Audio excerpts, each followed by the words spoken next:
Good evening, everyone. I'm Mayor John Higdon, Mayor of Matthews. I'd like to welcome you to our regular Board of Commissioners meeting for September 14th, 2020. I'd like to start by doing a few introductions first with the commissioners that are here. We have Commissioner Dave Bland, Commissioner John Urban, Commissioner Jeff Miller, Commissioner Ken McCool, Commissioner and Reverend Larry Whitley, and Mayor Pro Tem Renee Garner. We also have some staff with us, staff members from the town of Matthews with us tonight. We have our planning director, Jay Camp,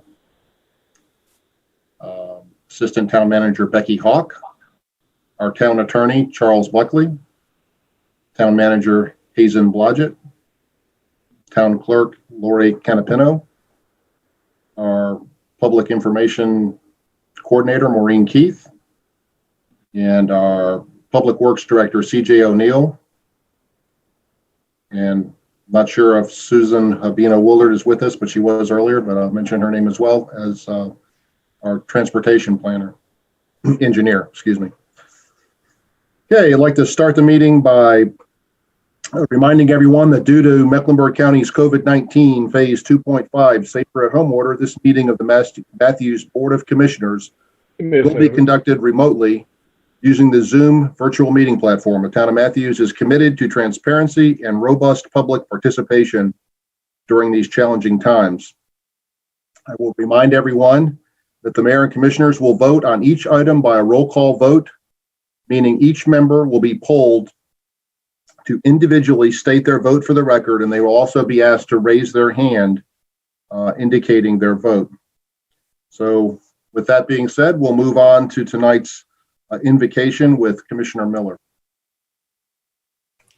Yes, thank you, Mayor. For those who choose to share in prayer, let us bow our heads.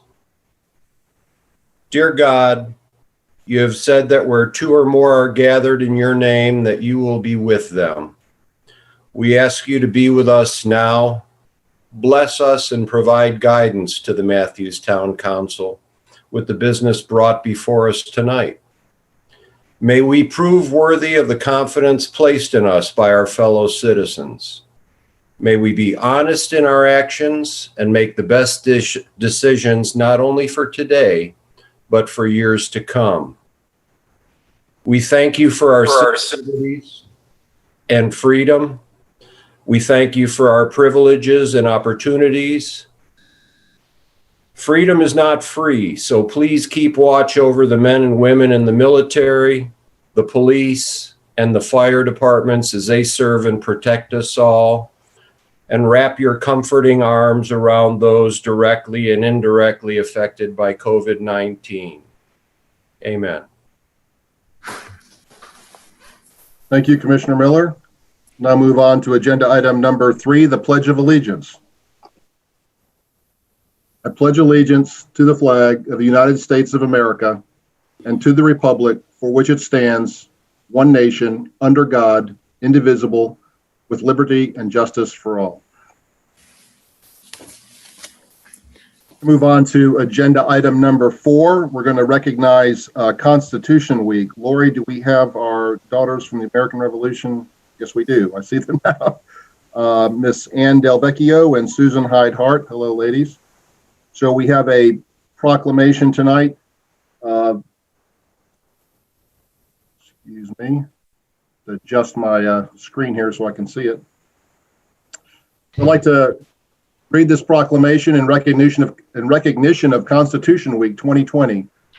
Whereas September 17th, 2020 marks the 233rd anniversary of the framing of the Constitution of the United States of America by the Constitutional Convention, and whereas it is fitting and proper to accord official recognition to this magnificent document, the anniversary of its creation, and whereas Public Law 915 guarantees the issuing of a proclamation each year by the President of the United States of America, designating September 17 through 23 as Constitution Week. Now, therefore, I, John F. Higdon, by virtue of the authority vested in me as the mayor of the town of Matthews, North Carolina, do hereby proclaim the week of September 17th through 23rd as Constitution Week. So in Matthews, and ask our citizens to reaffirm the ideals of the framers of the Constitution had in 1787 by vigilantly protecting the freedoms guaranteed to us through this guardian of our liberties, remembering that lost rights may never be regained. In witness whereof I hereunto have set my hand and caused to be affixed the great seal of the town of Matthews on this 14th day of September 2020. So thank you very much. Ladies, would you like to say anything? Thank you, Mayor Higdon. I'd like to take a moment to thank the town of Matthews for our continued partnership in promoting Constitution Week. I went around back to some interesting statistics from last year. We had a scavenger hunt for children at the Matthews Public Library. 750 children took the Constitution Week scavenger hunt, and we were able to track this due to our giving out flags to the kids. So it was the final total was 750. We also got a resounding, overwhelming response of positive comments about the display case that we created, and we'll be doing that again next year. This year in Matthews, we have two activities going on with the COVID restrictions in mind. On Sunday, we placed 100 hand-painted Constitution Week rocks in Squirrel Lake Park. And this coming Wednesday, we're going to actually be putting flags out at the Matthews Fire Station along with a Constitution Week sign. Please go to our website, mecdar.com, and click on Constitution Week materials to view our online tools created last year. Our video, A Visit from William R. Davie, tells the story of Charlotte's illustrious patriot, and the Constitution PowerPoints that we created detail the events leading up to the Constitution and then the Constitution itself. Both tools also are on the National DAR website, and we have lesson plans in conjunction with both, and both tools were created with North Carolina State teacher certification attached to it. So thank you very much. And now I'd like to introduce Ann Del Vecchio, our chapter regent for Mecklenburg chapter. Good evening, and thank you once again. We are so honored to have this continuing relationship over the years regarding Constitution Week and the town of Matthews. Just a fun fact, it was stated in the Constitution about the fact that Constitution Week is a rule that was voted on, and it was actually in 1955, it was the National Society of the Daughters of the American Revolution petitioned Congress with a resolution. And it would be this week for observance of the foundation of the American form of government. And it was signed into law by President Dwight D. Eisenhower on August 2nd in 1956. And it is our commitment as a national society to encourage the study, educate the public about the Constitution, which was adopted by American Congress of the Confederation on September 17th, 1787, and that's why it starts September 17th through the 23rd. So thank you for participating with us. Thank you, Town of Matthews. We love you. Thank you. Thank you, Ann and Suzanne. And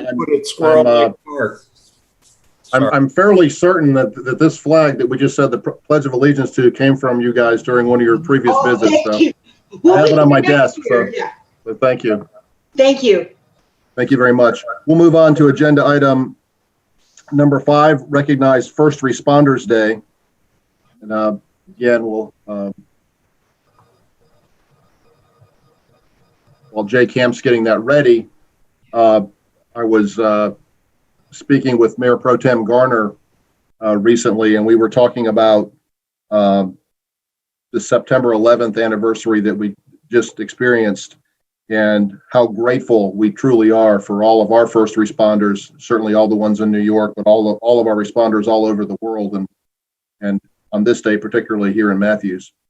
So again, I'd like to read this proclamation in recognition of First Responders Day 2020.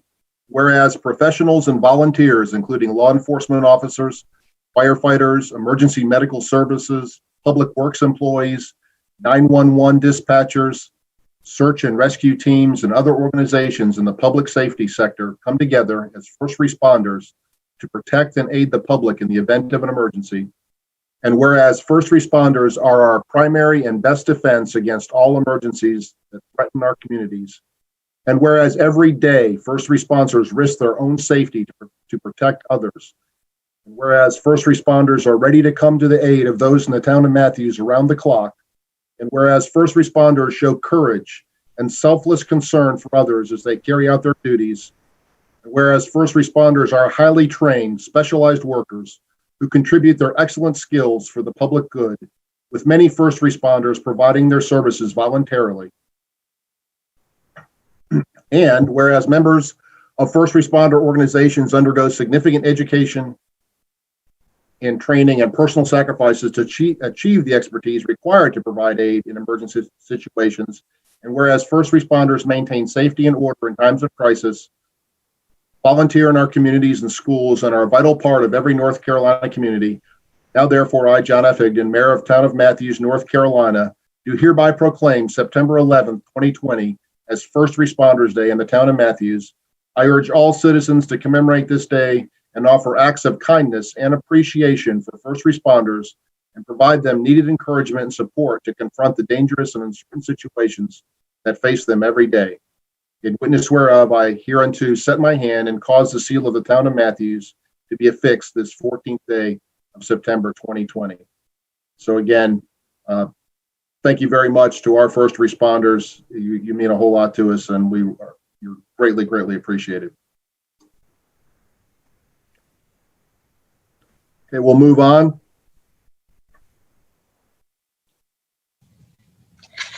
Agenda item number 6, receive an update on COVID-19, Emergency Operations Center Commander Rob Kinnenberg. And I'm sorry, Rob, I didn't identify you at the beginning of the meeting, but welcome, sir. Good evening, Mayor and Council.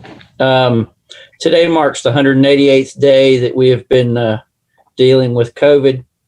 Currently, 27,112 cases have been recorded in Mecklenburg, including 3,369 deaths. Again, looking back at a 2-week period, and it's been 3 weeks since we talked to each other. Governor Cooper moved us into phase 2.5 on September 4th, allowing greater occupancy and attendance at indoor and outdoor activities and allowing gyms and fitness facilities to open. Total cumulative case counts have increased just 4.5% over the last 14 days, which is continuing a slowing rate of increase in cases. The county tracks what they refer to as a 7-day case count, and we're at its lowest point since early June. Deaths have increased by 13%. An average of 2,900 COVID tests have been conducted daily, with an average of 96 new cases for a positivity rate of 3.3, which is much lower than has been experienced. We can continue to see a decline in the average number of COVID patients hospitalized, but we have seen a slight increase in the number of patients requiring a ventilator. Hospital COVID patient census, it is at its lowest point since early June 2017. The social distancing index continues to see slight improvement. The current index is at 40. Our previous low in early June was 30. So we've seen improvement there. 59 town residents are in isolation at 59 locations, including Plantation Estates, which is managing an outbreak in their healthcare facility.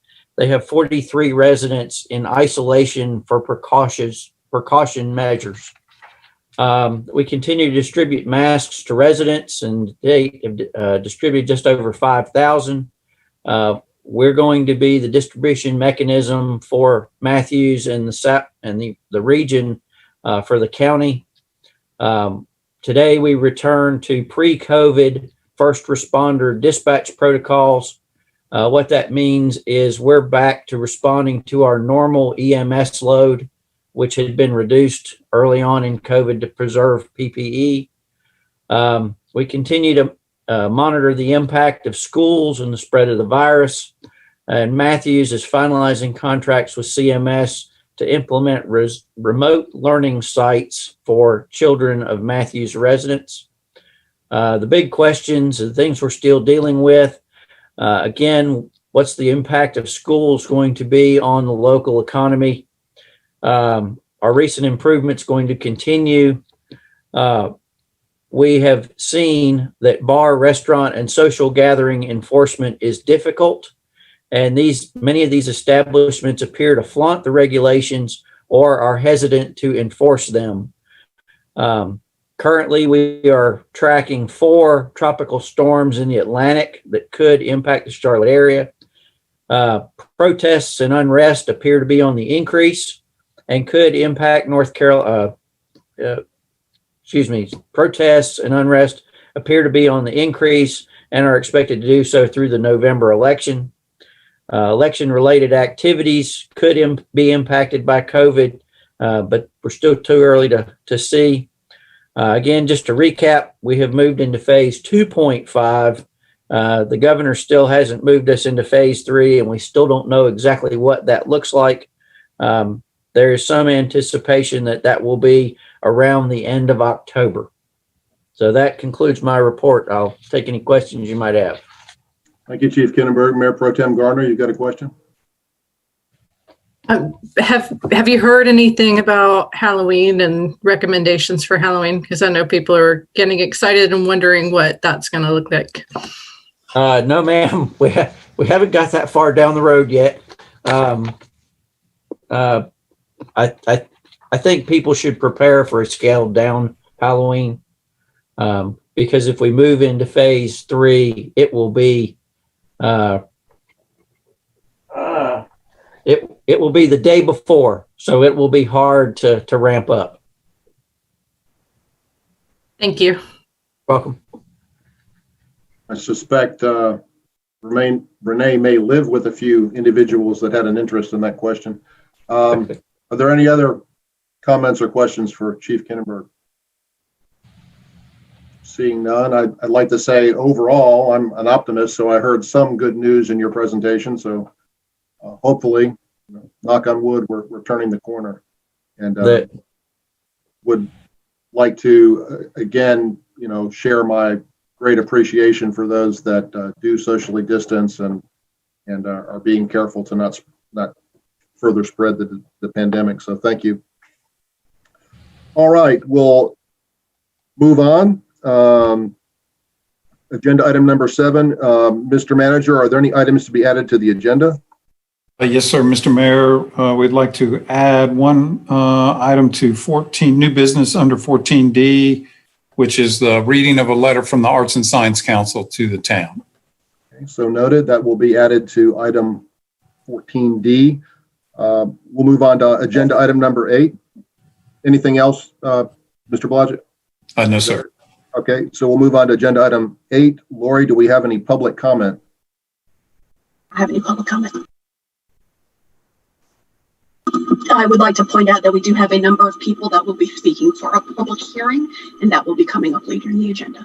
Okay, right. So this is not the public comment. This is not for the public hearing, just general public comment. We don't have anybody for that. The hearing is coming up. Move on to agenda item number 9, recess the regular meeting for public hearings on an application to amend the Unified Development Ordinance and land use map of the town of Matthews on some items. So I'll entertain a motion. So moved. A motion by Commissioner Whitley. Do we have a second? Second. Second by Commissioner Miller. We'll do a roll call vote. Commissioner Bland.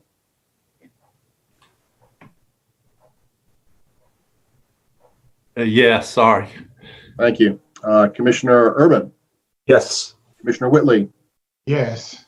Mayor Pro Tem Garner. Yes. Commissioner Miller. Yes. Commissioner McCool. Yes. And I vote yes as well, so that passes unanimously. I'd like to add that I'm calling you as I see you on my screen, and it seems to move continually. So there's no rhyme or reason to what order I'm calling you guys in.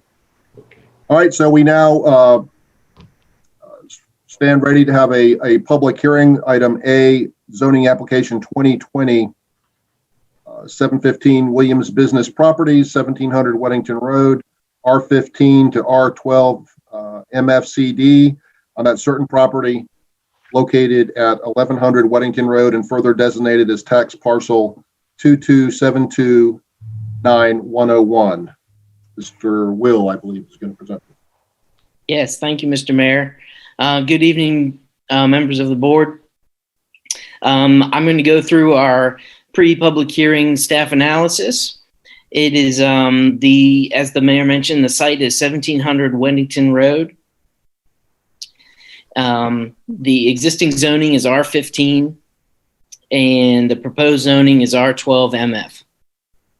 I'll wait till we get that. There we go. Great. The request summary is the applicant proposes to change zoning from R15 single family to R12 MF CD for the purpose of constructing a multifamily complex with townhomes and apartments, maximum of 31 units. Next slide, please. This is a location, shows the parcel in question. Right there at the intersection of South Trade and Weddington Roads. Just south of our ball fields and looking north, this is from Weddington Road looking north. You can kind of tell, I'm going to touch briefly on the topography, but you can tell there's a steep slope once you get off the road that goes towards the center of the property. The next slide is from South Trade and shows the construction that's been ongoing. Also transmission lines above and also a slight slope down towards the center of the property. Next slide is a little bit about the site information. It's currently undeveloped. It's about 16.825 acres. 4 Mile Creek passes through the northern portion of the parcel, creating large swim buffer and FEMA flood designated floodplain. As I mentioned before, there's significant topographical change from the eastern and southern boundaries towards the center of the parcel. In 2017, Resort Lifestyles proposed a limited mobility senior housing project with 127 dwelling units. That was a previous zoning activity. It was withdrawn later that year in June of 2017. I'm going to explain a little bit about their proposed site plan. There is 4 apartment buildings that are proposed, 3 split levels. These are along South Trade and Weddington. And we'll see some elevations of those in a second. And then also including 37 townhome units attached single family. There will be a leasing office, amenities such as a swimming pool and a fitness center. They have the correct number of parking spaces, 243 is what is required by code. The dwelling units per acre is about 7.79 units per acre. And there's approximately 3 acres of undisturbed open space. The next couple slides show some elevations to give you an idea of what the split level view would be along Weddington Road. So what we've got is 3-story buildings that look like 2-story because they extend down below in the rear. And that mainly has to do with the topography of the site. The next slide is more elevations. It shows you the difference between the townhome buildings and the apartment complex, which is to the right. The townhome units are to the left. So they're somewhat blended together by their architectural details. I'm just going to briefly go over the summary of conditions. Maximum of 131 dwelling units and a minimum of 37 of those units will be one family attached townhome style dwellings. As I've mentioned before, the apartment units and townhome buildings along South Trade in Weddington will appear to be 2 stories from the public view and 3 stories in the rear. Internal sidewalks and pedestrian connections shall be installed within the site as generally depicted on the rezoning plan. And the maximum height of the apartment building not fronting a public street is 45 feet in height. As you all may have noticed, this site is directly adjacent to the 4 Mile Creek Greenway. And as I mentioned before, the 4 Mile Creek actually passes through this site. The petitioner has worked with is working with Mecklenburg County at the request of the town, and Mecklenburg County is interested in dedication of land to the county or an easement to extend the 4 Mile Creek Greenway through the rear of this site. There's a couple construction projects going on right now at the site, and NCDOT is still working to complete Greenway Trail Ramp. It is funded and expected to happen, but they're not sure at what time at this point. A little bit about traffic. Traffic analysis, they submitted a TIA, and full build out of the development is anticipated to be complete in 2023. And based on the site plan, there will be one right-in, right-out driveway on South Trade that will be directly across from Brennan Lane, and one full movement driveway on Weddington Road, approximately 925 feet west of South Trade Street. They're estimating, based on the Institute of Transportation Engineers trip generation manual, that the daily trips would be 950 generated from this development. Total in the peak hour of 62 in the AM. In the PM peak hour would be 75. They also are coordinating with CATS at the request of the town because we were interested in the possibility of a transit stop in this area to serve this potential development. And CATS said they would look into the feasibility of the economics of an added service route and if the route would be functionally suitable for the area. Their nearest transit stop is a little ways away on Sam Newell Road, or that's where their current service includes John Street and Trade Street and Sam Newell Road. Let me talk a little bit about the land use plan. The land use plan does not make specific recommendation as to this particular site, and staff recognizes that the property is located in areas surrounded by single-family subdivisions and development. In the land use plan, it does suggest that the town should shift towards higher density urban multifamily, and then also promote design flexibility regarding multifamily housing, such as stacked duplexes and infill units, such as proposed.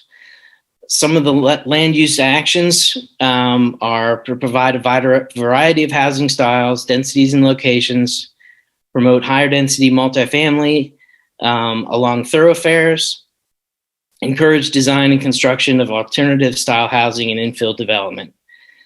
So the proposed change is consistent with the land use plan from R15 to R12 MFCD. And my last bit of comments are staff comments and some outstanding issues. We'd like to see them continue to coordinate with CATS to investigate the possibility of a transit stop. Improvements are to be determined by the TIA and NCDOT. And for Parks and Rec, A private connection from the property Greenway access to Greenway access could be an added value to the residents of Matthews Village. Property should be dedicated to Mecklenburg County for the Greenway. We'd like to see them reevaluate the potential for a connection to Weddington Road from the Greenway at the southeast edge of the property, southwest edge, and to anticipate parking on the private site for some Greenway users once it is constructed. This concludes my staff report, Mr. Mayor. If there are any questions, I'd be happy to answer them. There's also presentation from the applicant, and they are here as well. I've got a question, Rob. As you're probably well aware, this has stirred quite a bit of interest from the community. One of the comments that comes up pretty regularly is regarding the traffic analysis. Can you explain how that was done? It was not done during COVID. I guess that was a concern, where if it was done sometime when traffic would be artificially low. Right. I am actually will have to defer to one of the applicants because I'm not sure of how they handled the TIA during COVID times. Very good. We'll hold that question. Are there any other questions or comments from the board for Rob? Mayor Pro Tem Garner. Mine isn't so much a question as maybe more of a statement, but I've had a lot of people ask about schools and the impact on schools. Since I didn't see the chart in there, I pulled up another, but similar development. But do you have more specific information on the schools? Not at this time. I'm afraid we did not receive. We have coordinated with CMS and are expecting a report based on this proposed development. I just have not received it at this time. And I guess could I ask Jay a question about, what I looked at was zoning 2017674, and it was 141 townhomes. Would that be a comparable impact, would you say, for a school system? 6 Wild Road, or was that Mount Harmony? Do you recall? Mount Harmony. Yeah. Multifamily, I know that CMS planning, they have like yield ratio, different areas and different unit types. Am I okay still? I'm getting a message that my internet's not working well. Okay. Multifamily typically is a little bit less on yields than a single family and townhome. However, units are going to be larger than a lot of multifamily communities. I think there are quite a few 3 bedrooms, if I'm not mistaken, from what the developer has proposed. So that's probably a close approximation, just to cut my answer short. Okay. Would it be okay if I state those numbers just so that there are a lot of people watching, can have some sort of idea, and these would be explaining that these would be high numbers? Sure. And we'll be happy to post the CMS report, and we'll send a copy directly to the board as well as putting it on our website as soon as we receive it. Okay. And so this development was approved in 2017. It had 141 townhomes. It anticipated 10 additional students for the elementary school, 3 for middle school, and 7 for the high school. Thank you. Quick follow-up question for Jay, and I think I've asked this before. Have we ever gone back and validated those numbers when CMS does an estimation and see how close they come to hitting the mark? We do keep a running tally of development approvals and that student generation, but that's an interesting endeavor. If you would just to coordinate with CMS, I think we could probably get some of that on some projects. I think we'd probably have to go back, 3 or 4 years to where, for instance, like Fullwood Station, that's taken several years to build out, but now that it's built out, we might be able to get a good feel for whether those yield studies were accurate or not. Yeah, I'd be interested in seeing that. Then sometimes the numbers seem low, gut feel, but don't know until we actually look at them and validate them. I guess some of these different types of developments attract, maybe older people that don't have young kids in school and things like that. Any other questions from the board for Rob? Sorry, Mr. Mayor, I have a follow-up. I did just get a message from the town engineer, and she was indicated to me that we worked with NCDOT to gather counts that were done pre-COVID. So they weren't done in the past 6 months. It was done before that when traffic was somewhat maybe normal. Okay, thank you. Commissioner Miller.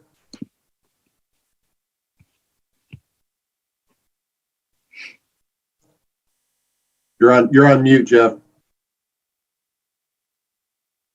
Sorry.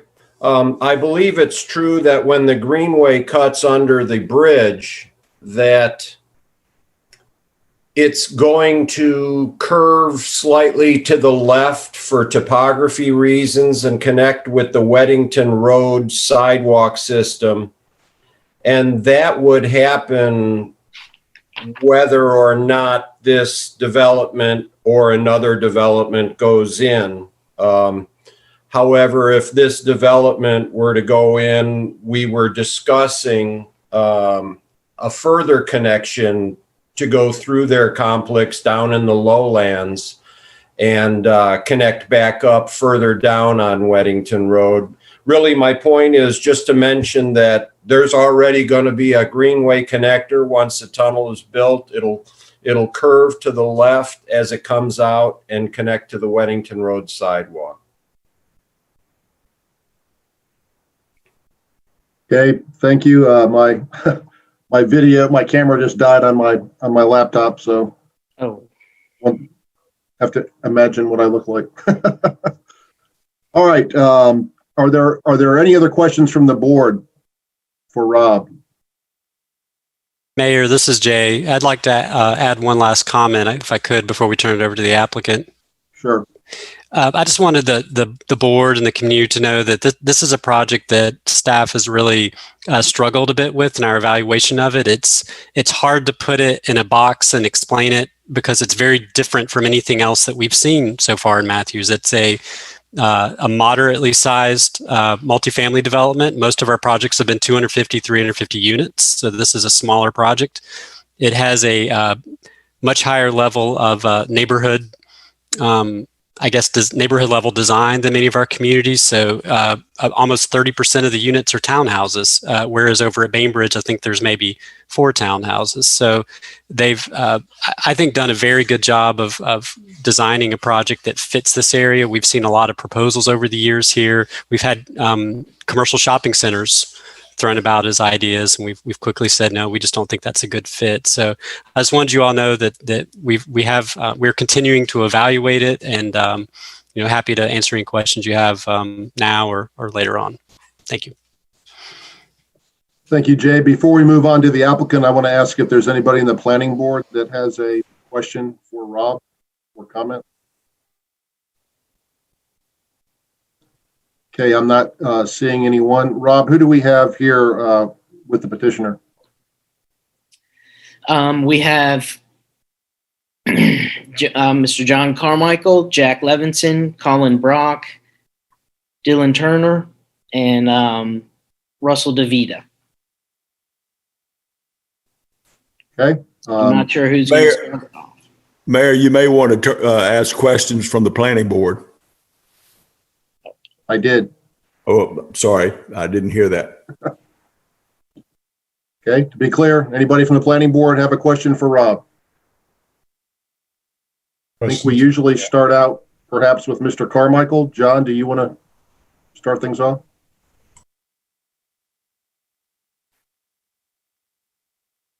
Mr. Mayor, or can y'all hear me?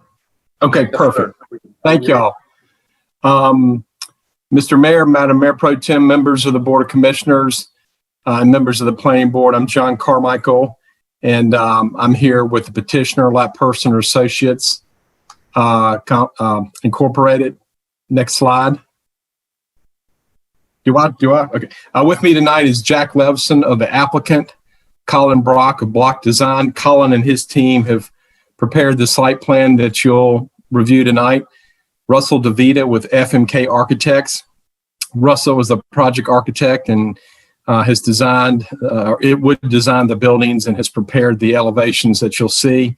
And finally, we have Dylan Turner of Kimley Horn and Associates. Dylan can answer any transportation questions that you may have, including if you want to dive in a little deeper into the traffic counts. Next slide. I won't belabor this because Rob did a good job going over it, but the site contains just under 17 acres. It's located on the west side of South Trade Street at the intersection of South Trade, Pleasant Plains Road, and Weddington Road. Next slide. It's just south of the Mara Athletic Fields and south of the intersection of Fullwood Lane and South Trade Street. Next slide.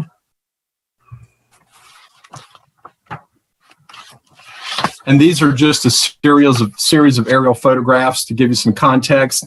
And then if we need to refer to the aerial photographs during the question and answer portion of the public hearing. Next slide.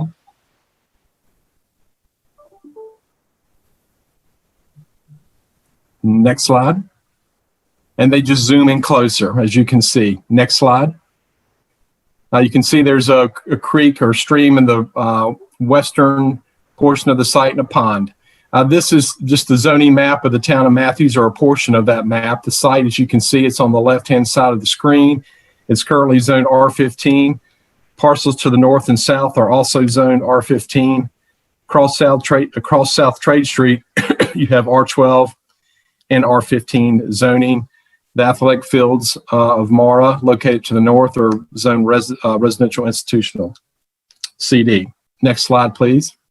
As Rob stated, the request is to rezone the site from the R15 zoning district to the R12 MFCD zoning district to accommodate the development of a for-lease residential community on the site that would be comprised of multifamily flat style and one family attached townhome style dwelling units. There could be a maximum of 131 dwelling units in this community, and a minimum of 37 of the 131 dwelling units would be one family attached townhome style dwelling units. I do want to add one thing before I turn it over to Jack. The community meeting we had for this rezoning request was a virtual Zoom meeting, given the restrictions imposed by the governor, particularly at that time. So it was a little unusual a little different from the typical community meetings that we have. I will say it was not well attended. We had 4 people request the link, I believe. We had 1 person attend. 2 of the folks that requested the link, we did follow, but didn't attend. We did follow up via email or a phone call. But I'm going to turn it over to Jack now, who's going to tell you a little bit about the project or the proposed project. And then Colin Brock will go a little further into detail on the site plan. And then Russell DeVita will speak to the architectural design. And then Dylan can answer any questions that you may have. Thank you. Thank you, John. Thank I am glad to be seen, but I'm not sure how this screen will do that. So I will just go ahead and give you some overview. Good evening to Mayor Higdon and the Board of Commissioners, staff, and community members. I want to introduce myself first. I'm Jack Levinson with Lapp Purser & Associates. I've been with Lapp Purser & Associates for 35 years. We're located here in Charlotte. We developed the town hall and library in downtown Matthews, and we developed and still own and manage the buildings that comprise Matthews Station that are other than the town hall and library.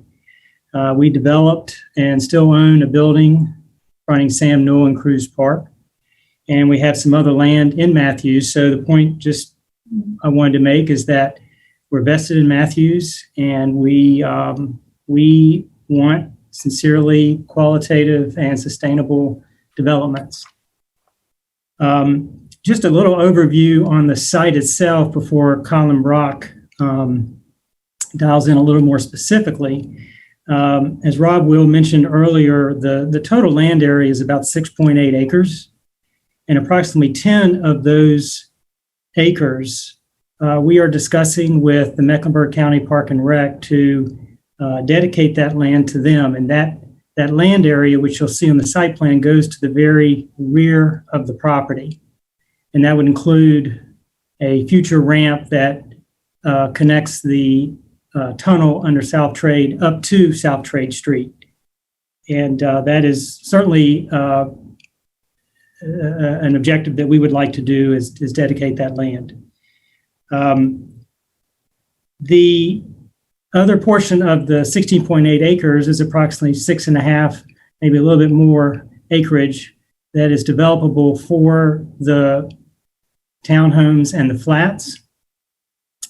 One of the things that I want to mention and reference, and their site plan just came to the screen, in that acreage, the 10 acres at the back, we will be good environmental stewards.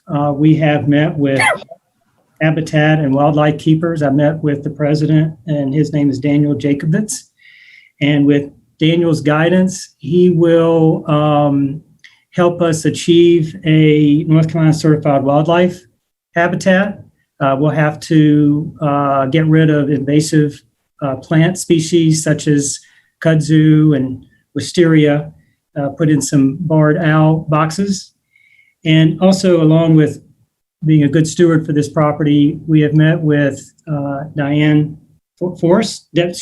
Foster, who is the co-chair of the Matthews Tree and Appearance Committee.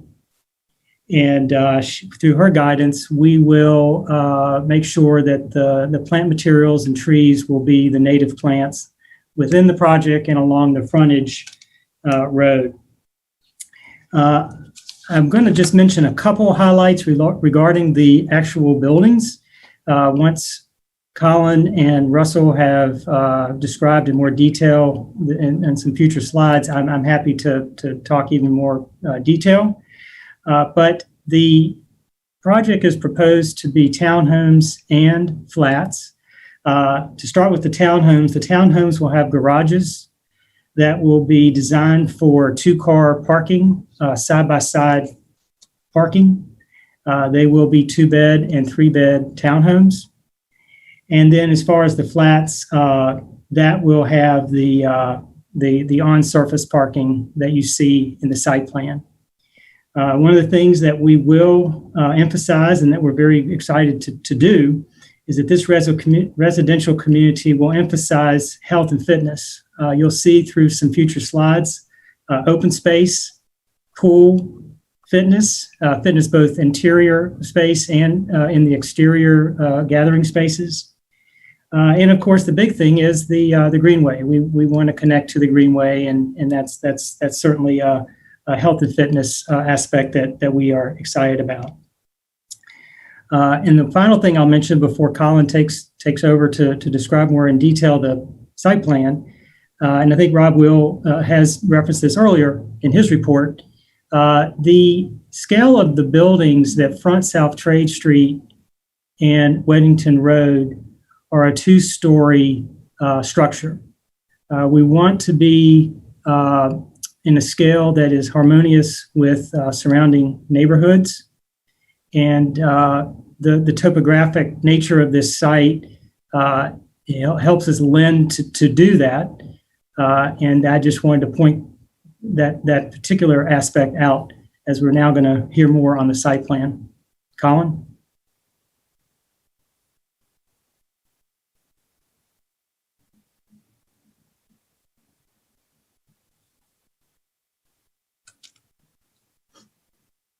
Colin, are you present, and is your mute microphone open?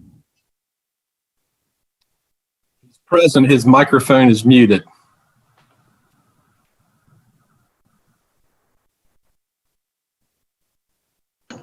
Everyone hear me now? Yes. Yes. Thank you.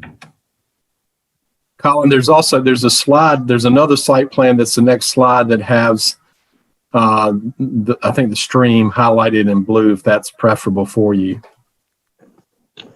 Okay. Just tell me when to advance the slides, Colin. All right. Go ahead, please. Thank you. Again, my name is Colin Brock. I'm the managing partner of Block Design. We're the civil engineer and landscape architect on this project. As Jack had mentioned, the site is definitely has a considerable amount of constraints, particularly topography and also the floodplain areas that you see here in blue. We are definitely going to be exceeding the minimum requirements for the tree save area, which will be comprising most of the area to the rear of the site, the north part of the site. The approximate acreage, developable acreage, is about 8 acres, 7.5 to 8 acres. And Jack has kind of gone through most of the site plan, so I won't belabor that until we get into some questions. One of the things to point out is some of the driveway challenges that we have. We were required to orient the driveway in that right in, right out, where there's going to be existing concrete median along the east part of the site, and that kind of set the main spine road, if you will, that cuts through. This will be a private drive that runs through the entire site. As you guys have seen, you've got the larger multifamily buildings, the flats along the frontage in the corner, and we're able to place one in the rear as well, with the remaining being the townhomes. As Jack had mentioned, these will be a split level, both from the flats will be a 2-3 split for the flats.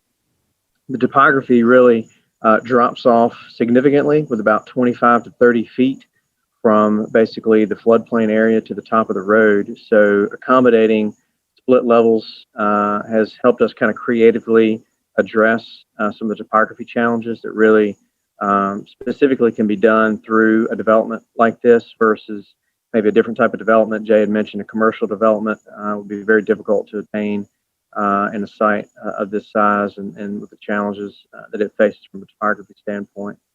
And from a stormwater standpoint, we have submitted the PCO plan. It is currently in review, which considers a underground detention system that you can see in the triangular parking area and the kind of north, almost basically the center of the site. That will handle the stormwater quantity, so the detention of the quantity of the stormwater, and the secondary part of the water quality will be a constructed wetland within the floodplain, which is permissible by all of the regulatory standards. And so this will be a constructed natural wetland with plants and something that will be specifically designed to be an attractive component based on our plant selection. The existing pond area will remain as its current state. It currently is in the floodplain area. We are looking to apply some mitigation efforts both on the existing stream that runs through the site, and which also considers a small portion of the pond just from a grading to try to minimize some walls. And the stream will be bypassed and woven through the site and discharged back into the main creek area. I think that pretty much sums up the high points. I mean, the perimeter by the required code, we have a perimeter streetscape as required, and the center of the site also has a clubhouse amenity with pool, and that is pretty much sums up the site plan. Thank you. Russell, are you here?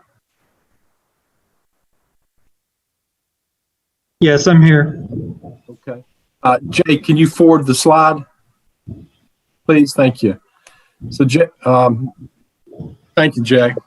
Can you see that, Russell? Yep. I don't know if you can hear me? Yes. Okay. Yeah, so thanks, Colin. Thanks, Jack. So this slide shows you're on Weddington Road looking towards South Trade Street. And this slide highlights these are the townhomes you're seeing, these first 3 buildings. The flat building is further in the distance. But this slide highlights again how we've really taken great care to keep the massing along the main streets at 2 stories to tie into the adjacent residential. And we've also, you can kind of start to see how in the back there's the garages that Jack was referring to at a basement level, so they're not seen from the street. We were also took great care in the massing of the buildings, so we've to create interest in the roof lines, so they read as small buildings, small individual units instead of large massive buildings. So we've done that with both the articulation of the roof lines as well as the materials, using different materials such as brick and siding, also using different colors. We've also employed different architectural elements such as the coverings over the entryways or the bay elements, as you can see. So again, just really working hard to make it fit into the scale of the surrounding neighborhoods. Also, we were really concerned about fronting the buildings on the streetscape, creating that connection instead of internalizing it. So we have, as you can see, we have entry doors as you go down the street to create that sense of community, not only for this development, but also for Matthews as a whole. We thought this was a really great opportunity to create a gateway project for Matthews as you both enter and leave Matthews. So again, just a lot of focus on that connectivity. Thought it'd be great for residents to be able to, just walk up to the ball fields or just, ride their bikes up into town. So a lot of time spent on that neighborhood feel. I guess you go to the next slide. And this is kind of a straight on elevation of the same rendering we just saw. The building to the left was the one that we saw closest in the perspective. So the first 3 buildings on the left are the townhome style buildings. The building on the far right is the flats, composed of flats. It has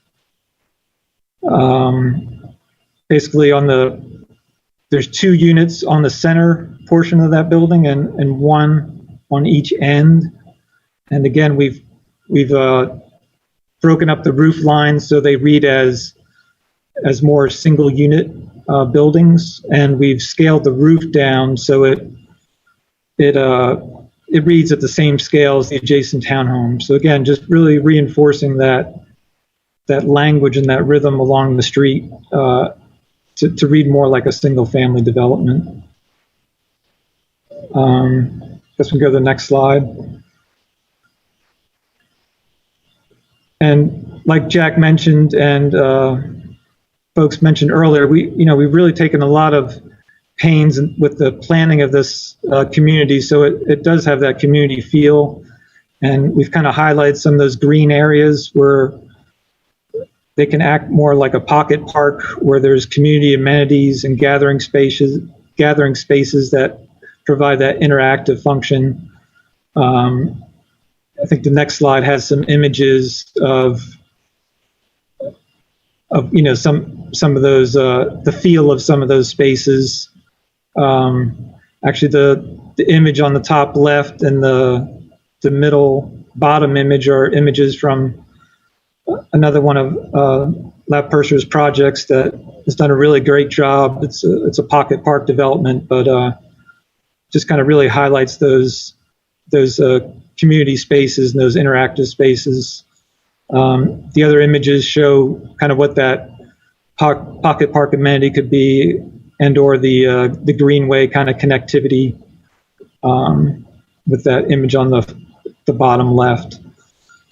And the image on the far right, I think that just has the feel of how we can treat some of those internal streets. So again, it has much more of a neighborhood feel. So again, just really trying to create that sense of community and that sense of scale that I think fits in with Matthews. If I may add to Russ's comment on that last slide with the images, please. So the top left, as Russ referenced, in the bottom middle, that's a project that we have here in Charlotte. And I am glad to tour the board at any time to see this project. There are some similarities, but there's some uniqueness as well. This isn't going to be the exact that we are proposing for Matthews, but there are quite a few connecting similarities that we would propose, and seeing these townhomes and the interiors and the flats will give a great sense of what our vision is in Matthews. And the one last thing I want to mention, just on a data point, when Colin was reviewing the site plan and Russ was talking about connectivity, our site plan does show a wider sidewalk along South Trade Street and Weddington Road than the ordinance requires. We are showing a 7-foot wide sidewalk. And of course, the appropriate setbacks that the Matthews ordinance requires. Thank you. Anything else, Jack?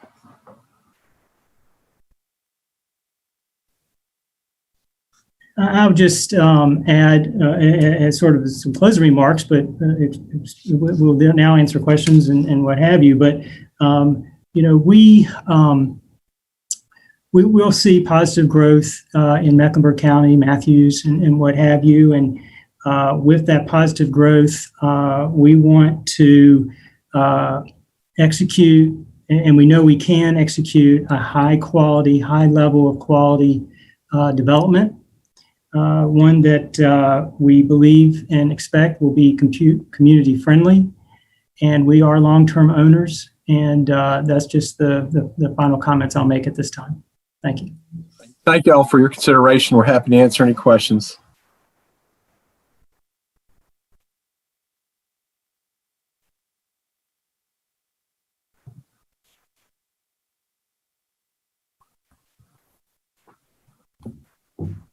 I'll just take a second and note that Mayor Higdon, is he on? I don't think he's logged back on, has he? He's having computer problems, so he's doing his best to log back on right now.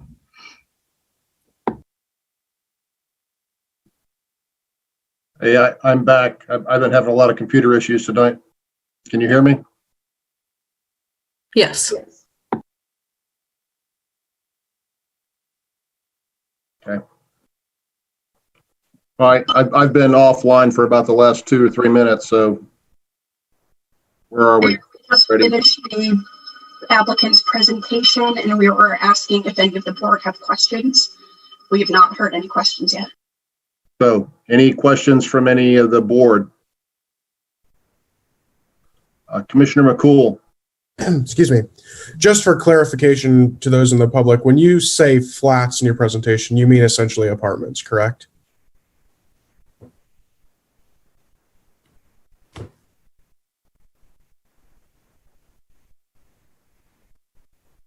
Sorry, correct.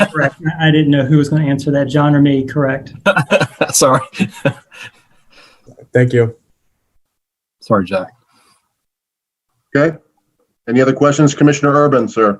I mean, I would, I just point out to the fellow commissioners that it's been customary. This is the point in time to lay out your concerns, your questions, your positives and your negatives. It is sort of unduly unfair to a petitioner for us to be quiet during this period of time and then circle back a couple weeks from now after the planning board has a chance to take a crack at this and we start expressing reservations about something or positive notes about something. I didn't want to necessarily go first. I wanted to hear some comments from other board members, but again, it's not really fair to the petitioner to hear from us late in the game, but I will start into this. I know Mr. Carmichael knows that I've never put one of these down. I will say, first of all, I want to thank all those that sent the emails in, and I appreciate all the thoughtful comments for the most part that came about this petition. I'm pleasantly pleased that now the letters are more about traffic and parking and scale and mass, as opposed to apartment dwellers are undesirable. I see less and less of that conversation. So I'm glad that people are sort of understanding that it's not an us versus them situation. At the same time, I'm hearing less and less about property values being declining. Apartment projects of this quality and scale do not affect single family home prices. So I realized that was great. There was one personal attack in an email to me, and I would hope that maybe as we get down to deliberation later, Charlie could resuscitate or recite why and when a commissioner needs to recuse himself in a petition. I think that would be very helpful for the general public, because they all assume and are making accusations that I or somebody else needs to recuse himself, regardless of what the case may be. That being said, I don't think anybody here would want to have their government dictate what they could or not do with their property or sell their property. And Mr. Williams, he's the private property owner. He has been a longtime resident. I don't know if he still lives in Matthews or not. I know he's held on to this land for a very, very long time. He's forested it in the past from that standpoint. And he has every right to sell his property for a return. And I did get some emails saying, hey, let the land be left alone. Keep it as a greenway or a park space. I want to reiterate to everybody, we don't own this piece of property. If the private sector wants to band together and buy this parcel and turn it into a park and tie it to the greenway, have at it. But again, if tide was reversed, I don't think any homeowner would want somebody coming in and saying, we need to turn your property into a park or something like that. So some highlights: the property has floodplain issues, difficult topo, and it's situated on a really congested intersection. Someday it'll be finished. I don't know when. So I just want to lay out some things here to the general public. If not this, what else? We could look at single family homes, as some people have suggested. I looked at it. I think that you might get 25 houses on there, 25 very expensive homes on this piece of property. Does that benefit anybody? I don't have the answer. You could do all townhomes. You could look at that. The ratio of dwelling units per acre at 7.79 is very close to what townhomes would fall out to be. This might be the best consideration. You could do a smattering of townhomes with and without garages and reduce the impact a little bit. The follow-up question would be, is it okay to have for rent versus for sale townhomes? I think some people didn't have a problem for being rent if it was a townhome, and other people that absolutely don't want to see anything to do with rental. But we also have to realize that you got to be careful what you wish for, and Jay can attest to this, is that it's also zoned by right now. And so a church, a daycare, or similar use could come in as well and look to purchase the property and develop it on that. So is a church a higher impact, less impact? I don't know. All those decisions reflect on what the landowner can get for his land. Obviously, if Jack and Company can't do what they're proposing, the landowner may have to reduce his price or do something to negotiate something different. So it makes a little bit of a difference. That all being said, I do want to acknowledge the petitioner. They have been very gracious to me. They have met with me several times for virtual meetings or personal meetings. And they have continually sort of adjusted and made changes of suggestions I've made. I think, we'll be very frank, they've made some really good architectural moves, like the two-story street edge. It's a good idea to step it down behind it. It relates to the scale of the street and those things like that. The idea of creating more of a townhome imagery works really, really nicely and is more in characteristic with the residential character. I think they did a really good job of working to break down the scale of the project. So here's where I normally rattle off my architectural and planning suggestions, and I run through my list, and John's quickly writing everything down. But at this time, I'm not going to rattle off any suggestions. I'm more than happy to help and refine the discussion. But if the majority of the board isn't wanting to refine the discussion any further, I don't want to waste the petitioner's time. I don't want to waste my time. I mean, they're already working with Hawk, working with Debbie at with the Appearance and Tree Board, which I think is great. I still believe in varied housing types, higher density and workforce housing. But I also believe, and we've been talking about this, that there are corridors for these type of projects.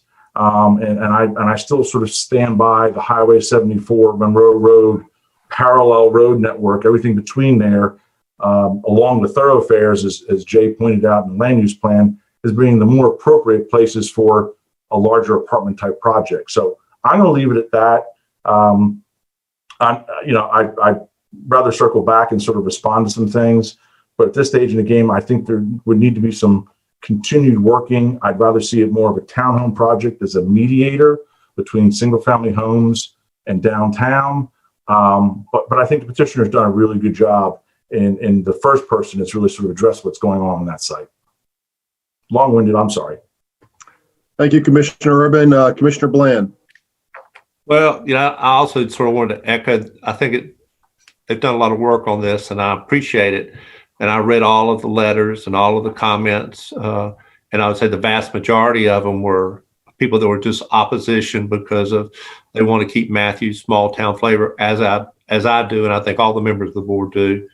But I think some people honed in on the one issue that I'm the most concerned about, which is the traffic at that particular intersection in the morning and in the afternoons is terrible.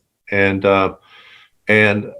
I'm concerned about the impact more than anything about that would have in making that just a terrible location, and a bottleneck there in the town. I'd like to hear more about that and what, if anything, can be done to make that a better solution there, if there is anything that can be done, because that is one thing that I am really concerned about with, what is it, 131 dwellings there, people going to work in the morning, taking kids to school. That's sort of a tough spot. And so that's something I'd like to hear more about, and I'd like to get other people's thoughts on it as well. Yeah, so Dave, this is Dylan Turner. Can you guys all hear me? I can. Okay, great. So we did the traffic impact study. We coordinated it with Town of Matthews, with Susan, and NCDOT. And we got our traffic study approved by NCDOT with the one aspect is adding a right turn lane to our right in, right out access on South Trade Street. What we found in the traffic study was prior to the, let me get this, the U58, I got it right here. Yeah, the U5804B project that, yes, it's congested there and there were long delays. But whenever you are able to add in the additional northbound through lane with the construction that's going on there, and that's still ongoing, and then you add the capacity of the dual left coming from Weddington Road. So you have a single left and then you have a shared through left, that we found that the capacity improves with that, and that when you add our site traffic on, that there's very little impact. I'll get the exact intersection level for you. I'm just flipping through the TIA really quick. Well, while you're looking at that, my thought is, at least where I'm seeing the thing that I'm most concerned about is the exit that comes out there on Weddington Road, where people are trying to get out and turn left to go in towards town on Weddington Road there, especially in the morning hours or in the afternoon hours. That's going to be a big problem because the traffic backs way up that road right now. Right. Not from the construction that's going on up there. Right. And one of the things that's going on with that construction that's addressing that issue is the dual lefts. So right now, your left turn split there, so left going towards town versus right going out of town, it's very weighted towards going towards town, that left turn is. So with the new project, you're going to have additional left turn capacity, which then should shorten that queue length up, because now you're able to make 2 lanes as a left versus just a single it is today. And with that, And with our sim traffic modeling, which is the kind of visual modeling of the traffic, we saw that backup not affect the site access. So we didn't see the queues get back and back up towards the site access. One of the other comments that I got from several people that wrote to me was about that there were people that were so frustrated that they were making right-hand turns and then turning left and going through a neighborhood to come out to get around to have to avoid the huge backup at that intersection. And that's the kind of nightmare stories that have me concerned. But that, like I said, I understand there's big construction going on there right now, and it's been a mess for a long time. There's been a lot of frustration backed up and pent up because of, I think, the delays that have caused. But, I do want to have to really think about that, because I want to feel a lot more secure about that, because that is a big problem.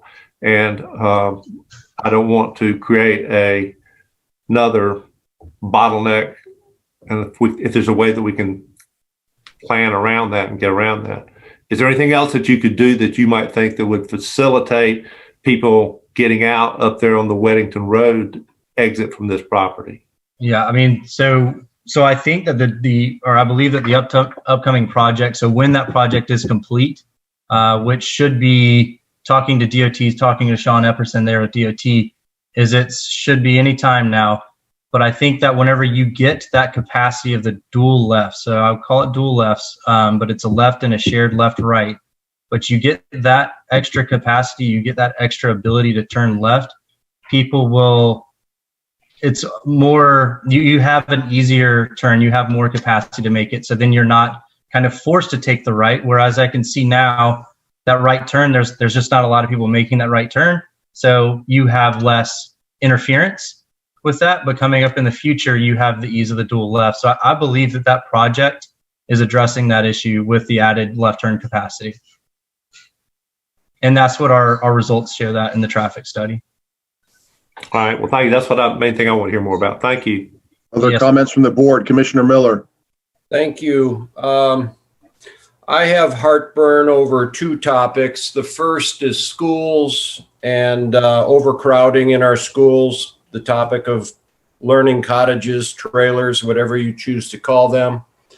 And the other item is the transition that I've heard mentioned already that doesn't exist. For example, you usually have commercial around 74 or Monroe Road and things like that, sometimes industrial, and then little by little you transition into residential. And this particular property is surrounded entirely by single-family homes, and we're plopping apartments right down in the middle of it, and there is no transition there. And that and the burden on schools is, as well as traffic, of course, is what I feel needs to be thought about as well. Mayor Pro Tem Garner. Yeah, so I'd like to sort of echo what Commissioner Urban said, that we are, and I've said this in letters to responding to people, that we're, ethically obligated to hear what the property owner is proposing to do. And so that's what this process is about, and listening to residents. A couple of people have asked me about the affordability of these and if there will be any units that are 30 to 50% AMI.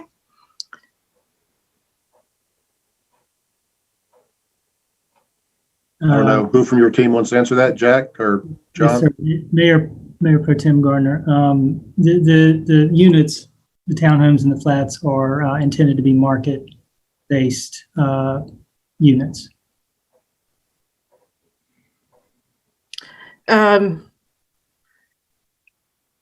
Let's see. So addressing the school issue, I've been looking at the numbers for where our elementary school is, because that's where my kids are. So I'm more familiar with that. But Matthews Elementary, when the current projects are completed, the current apartments are completed, will be at 137% capacity.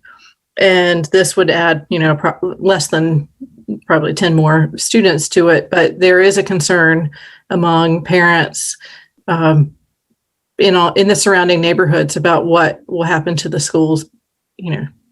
How many more trailers can we get outside? So the big concern, I think, really boils down to the density of this project. And even though it's not as dense as many apartment complexes, the density on that corner, from what I'm hearing from the people of Matthews, is really a concern.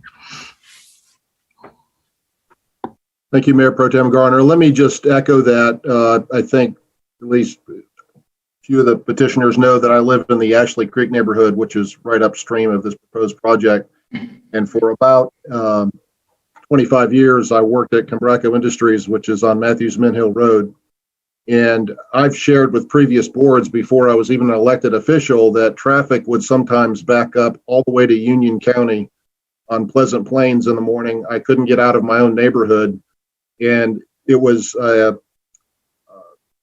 exacerbated by the school traffic that Commissioner Miller was talking about. Traffic would back up from that on Trade Street there. So when I read the frustration and the anger of some of the letters we're getting about this proposed development regarding traffic, I can certainly appreciate it. Traffic in non-COVID times in this corridor is absolutely horrendous. It backs up in all directions. And I'm not exaggerating when I say there are cars all the way up past, was Potter Road, all the way into Union County waiting to come down into Matthews. So I do have a concern about a development of this magnitude, this density on that corner, because unless there are, incredible improvements made to the current situation, when we're in non-COVID times, it's just miserable. I literally found out I could ride a bicycle or walk to work, which was about 3 or 4 miles away, faster than I could drive. That's how terrible traffic was for years and years. So it does give me great concern to consider this much more density and traffic load being dumped into this particular intersection.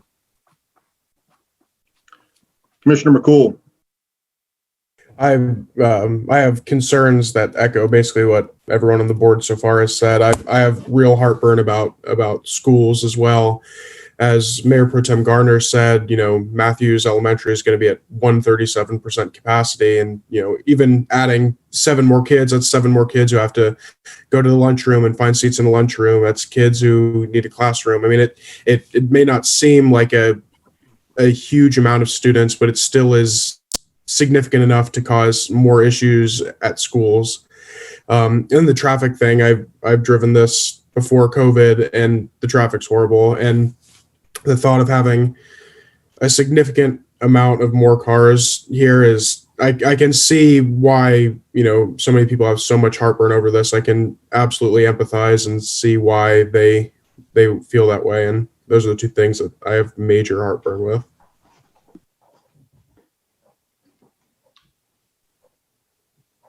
Commissioner Whitley. Mayor, I guess I'm the last one, and I too want to thank all of the people who wrote in, and I read all of your concerns, and quite a few of you are on tonight. And as the previous commissioners has stated, I think the biggest 90% of your concern was traffic, and I know that the mayor and Commissioner Miller both live right in this area, and I wanted to hear their concerns because that's affecting them. And I know Commissioner Miller is right in the midst of all of that. But I see and I believe that once completed with this bridge and all of that, it's going to open up some traffic. But I want to tell the petitioner, you did a wonderful job. I think as commissioner, I think this is the 3rd proposal that I've seen for this site. And from my point of view, I like this one better than the other 2.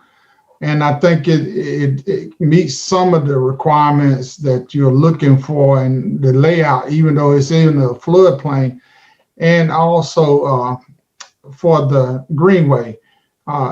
It's just I'm agreeing with Commissioner Bland And the concern is that that left turn on Weddington Road coming out on the upper side of it. And I think if we can maybe see how we can make sure all of that. But I do believe that once this bridge and this whole area is completed, and I believe it should be completed very soon, but I did hear, and I appreciate all your concerns from the residents and also for all that everyone said tonight. But the design plan and the layout, I'm satisfied that it's a good looking plan, and it's a little density, but I think it could work if the traffic issue, from what I'm hearing from the resident, can be eased up, improved. I'm not so much worried about the schools because we just overcrowded. No matter what bill is going to add to the schools, and that's just an ongoing thing that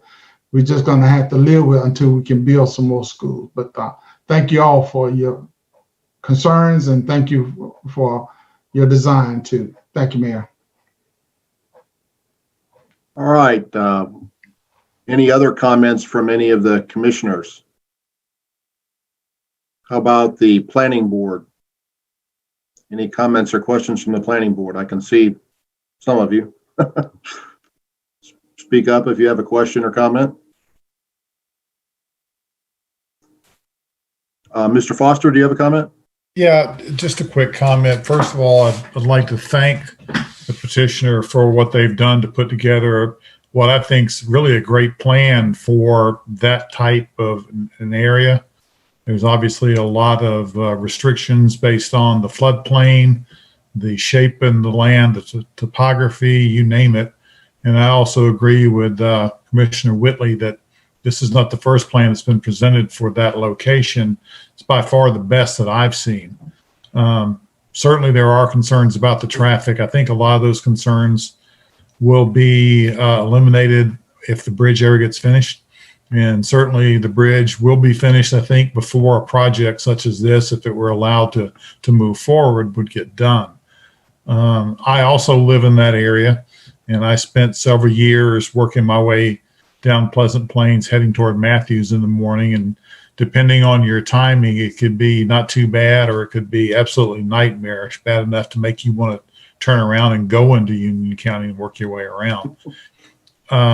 Commissioner Miller last year, when we were talking about sprucing up some of the areas in the town for the Republican convention, Jeff, I believe this is one of your hot spots.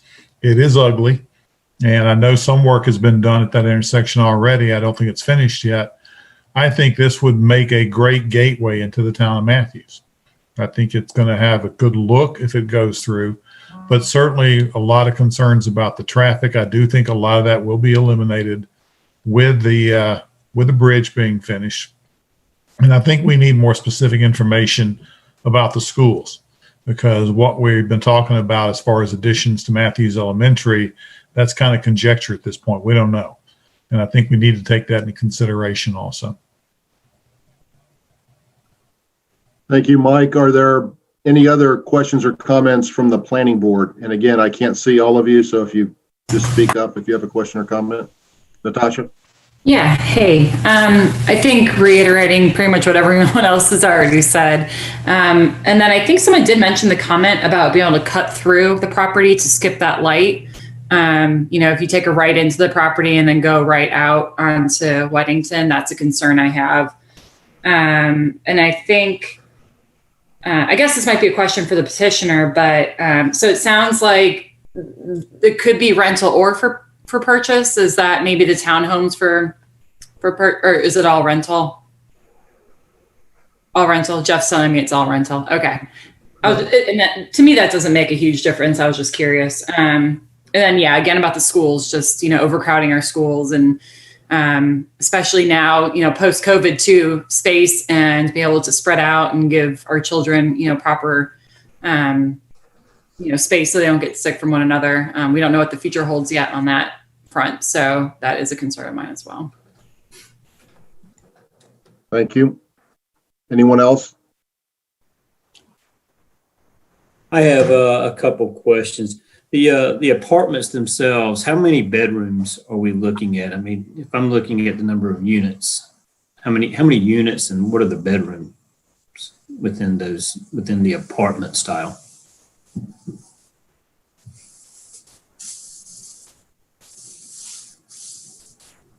Jack, you're muted.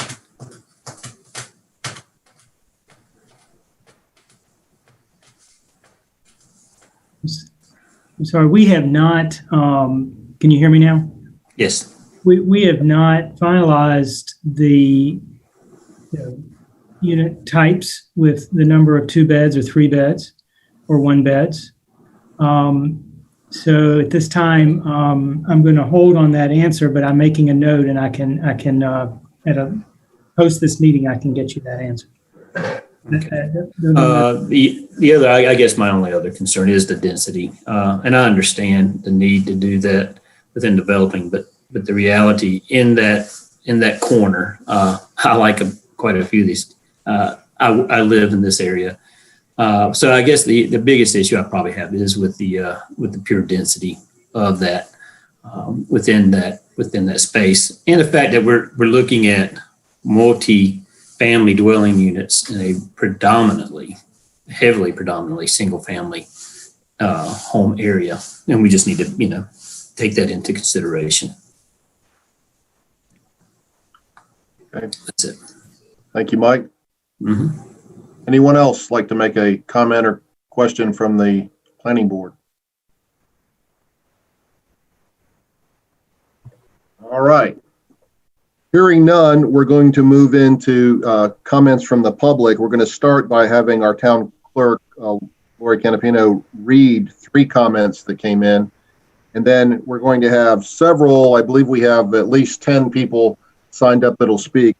We don't have a time limit on our public hearing, but I'll remind folks that we do have multiple speakers. So please, don't go on and on for an excessive amount of time. I'm going to ask Lori to introduce each of the speakers as they come up. And one more thing I'd like to say is there were a few folks that signed up to speak but were unable to because they didn't get back with Lori to go through the telephone protocol. And we have to do that on these Zoom meetings. So I'll just remind folks to make sure that you do call back in and do a test of the telephone hookup with Lori, or otherwise we can't allow you to come on here because of the logistics of the meeting. So anyway, I'll turn it over to Lori. Go ahead and go ahead and read our first 3 comments and then introduce our speakers. Thank you, Lori. Thank you, Mr. Mayor. And I was advised that my microphone is not picking up super well. So if you can't hear me, please just interrupt and let me know. Our first comment is from Jean Twisdale. Ms. Twisdale says, please vote no for the rezoning at 1700 Weddington Road. The roads and the schools can't take the amount of congestion 131 apartments/townhomes would create. That is adding a neighborhood with more homes than the 124 homes in Winterbrook. Weddington Road is already overcrowded. Our apartments will also change the small town Matthews culture. Please vote no. Okay. Our second comment is from Jason Majewski. Mr. Majewski says, dear members of the Matthews community, I would strongly encourage you to vote against the rezoning of 1700 Weddington Road. The proposed rental and townhouse community would add an additional layer of both residential and vehicular density to Weddington Road, South Trade Street, which already struggles with lengthy backups, dangerous merges, and misaligned turning lanes. The proposed apartment complex is also in stark contrast to all of the surrounding single-family residential communities. The character and charm of Matthews is in the quaintness of its downtown, its parks and greenways, and surrounding residential communities. Adding a layer of apartment and townhomes within the primary corridor between Squirrel Lake and downtown only serves to detract from what makes this town great. Please preserve this vital section of Matthews. Our third and final written comment is from, oops, one moment.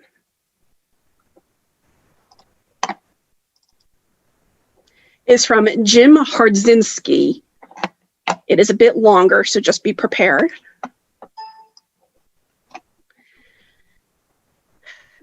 Matthews Planning, Mayor, Mayor Pro Tem, Commissioners. My interest in this project originates from the need to commute this route down to the McKee Road area for shopping and commuting. I am against the addition of apartments on this property. I think it should remain zoned as R15 and developed as such. I prefer to see owner-occupied housing for neighborhood stability. The impact of 131 units, or even 45 houses, on the infrastructure in this area, specifically the traffic flow, needs to be reviewed in either case, apartment zoning or R15. After review of zoning application 2020-715 for the Weddington Road rezoning, I am concerned with a few issues with the following details. 1, traffic, Weddington Road and site access B. And the next few items are in bullet points. Bullet point 1, the TIA study indicates the following recommendation. Weddington Road at site access B eastbound left turn lane with a minimum storage of 50 feet. He comments, no right turn lane recommended for Weddington Road onto site access B. The next bullet point, I do not agree with this recommendation. Turn lanes, or lack thereof, are major contributors to traffic flow and traffic safety, including pedestrian and bike paths. In this particular situation, people are clearing the Weddington Trade Pleasant Plain intersection and accelerating to go down Weddington Road. Any right turn backup in this case would impede flow and create a situation for traffic safety problems. Compounding this issue are the bike lanes on Weddington Road and Trade Street. One moment. A solution, I apologize, I'm having some issues with my computer. One moment, please.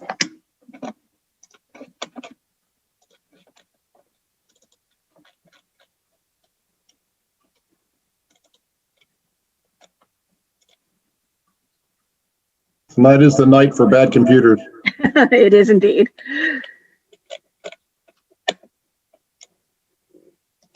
Okay, a solution to this is to require a right turn lane from Weddington into site access B.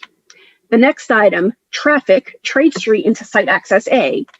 This is South Trade Street at site access A. No auxiliary turn lanes are warranted or recommended per page 44 of the TIA. The bullet points are thus. Turn lane proposals from Trade Street on into site access A are recommended. What is concerning will be the left-hand turns from Brenham onto Trade Street and left turns from site access A onto Trade Street. Do the plans indicate a left-hand turn lane onto a dedicated turn lane or onto full traffic? Next, traffic flow when the culvert project is completed, 2021 question mark, is not yet understood. The projected traffic flow will be complicated because site access A lines up with the Brenham entrance. This apartment exit will allow vehicles leaving the premises to pull into Trade Street flow, left or right. Common sense tells me this will not be a good situation. I foresee a future petition from the apartment and or Brenham Lane communities asking for a stoplight. The addition of a light would make the fourth light from Trade and John Street down to the McKee Road area. Please remember there will be an additional light at the future Weddington exit. This would in effect create increased commute times for those that need to use the Trade Weddington Pleasant Plains corridor. This corridor is a main route for commuters into Charlotte via Fullwood, Highway 51, Sardis Road. Bike lanes, sidewalks, and pedestrian crossings need to be considered for safety of those travelers. Development of this property without infrastructure improvements creates undesirable situations. I think the city owes it to itself to admit that this is a potential problem with its development and review options to mitigate. Please do not allow a development on this property until this situation is fully reviewed. For items 1 and 2, I would encourage all of those involved in the vote and recommendation, including the Planning Commission, to travel Trade Street during the rush hours and experience this corridor for yourself. Imagine the post-COVID traffic in the AM and PM, work and school traffic, and how the new site accesses fit into the scheme. Number 3, water runoff. As with any removal of ground vegetation and elevation adjustments to be replaced with new land slopes and surface coverings of asphalts, concrete, and road surfaces, what is the effect on 4 Mile Creek? I am hoping that all downstream property owners are fully aware of this development and have had a chance to review the runoff mitigation plans with the developer, Planning Commission, and Mecklenburg County Stormwater Services. Best practices may not be enough for this situation. Number 4, closing. In my opinion, vote for this development or future R15 development of this property should be done only after the infrastructure needs are adequately addressed. In its current form, I recommend rejection. I stated traffic is the big issue. In doing so, I am implying the past incremental traffic studies, while using acceptable historical data, have resulted in the current traffic problems in the city of Matthews today. It is my opinion it is time to think beyond minimum recommendations as these developments arise to make living in Matthews a joy and not a burden. And that is the end of that comment.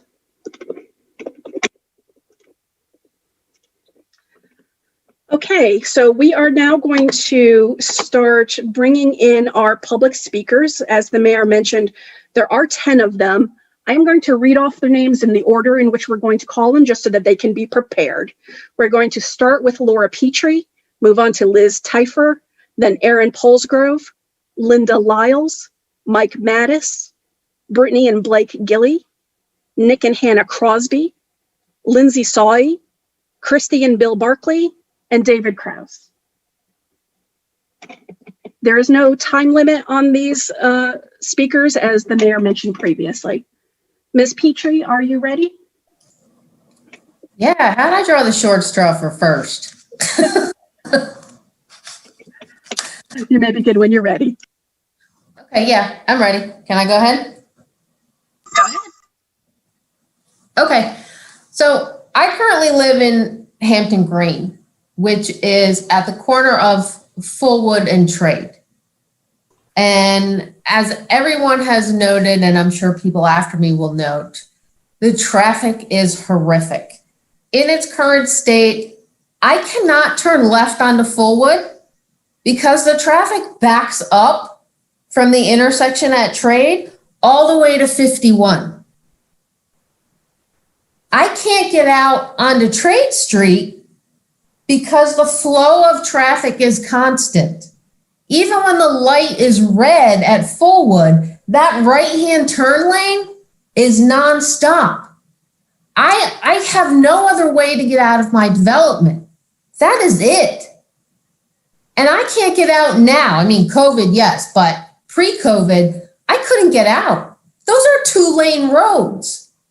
And if you've got this double left-hand turn or whatever coming onto Trade Street, and then they're going to turn left onto Fullwood to get into Charlotte, it's just going to be worse. I'll never get out of there. What the TIA fails to take into consideration is the impact of the people that already live here and them getting out onto these roads that now have more traffic. The people that live on Weddington, how are they going to turn left to get into their developments when there's twice as many cars going that way? It's not going to happen. And then let's talk about the impact on public services. We've got 2 internet providers. We have no fiber optic cable. When I have to dial in from a VPN, I have to use a static IP address because I'm constantly getting booted off of the internet because of too much heavy traffic. So then that's going to be even worse. And then let's talk about crime. I don't care how fancy your apartments are going to be. When you've got apartments, there's more crime. If you look at the crime map of Matthews, and I went out and looked at spotcrime.com, and then you look at a map of Matthews, the major percentage of that crime is where all the apartment complexes are. The one reason I moved over here to this part of town is because there are no apartment complexes over here. And I don't care if you say that apartment complexes don't affect property values. Yes, they do. And I hope there's a realtor on the call that's speaking, or a realtor in the audience that can, email you and let you know people don't want to live by rental properties. They just don't. That's just a fact. And I've looked at studies online. There was one from the University of Nebraska where this guy did like a 60-page graduate thesis on how apartment complexes lower property values, which I can send to you. So, I mean, I've got a lot of concerns, not just traffic. I've got other concerns. Traffic is the main thing because I just can't get out of my development. But, you know, there's a lot of other things to consider. And I know, yeah, it's going to increase the tax base, but I don't think it's worth the additional impact on the services, the traffic, and all the other negatives that come with it. And I don't have kids in school, so I will, you know, defer that to people who can speak towards that because I can't. But those were just my thoughts on it. I'm definitely against it. I can't get out of my neighborhood as it is. So I just can't see a property of that size coming in here. It's just not going to work. And I don't have anything against the property owner wanting to sell their property or you know, I don't care, but we can't handle that kind of capacity. So those are my thoughts. Thank you for the opportunity to speak. Thank you. Thank you. Thank you. Our next speaker is Liz Teifer. Ms. Teifer, are you ready?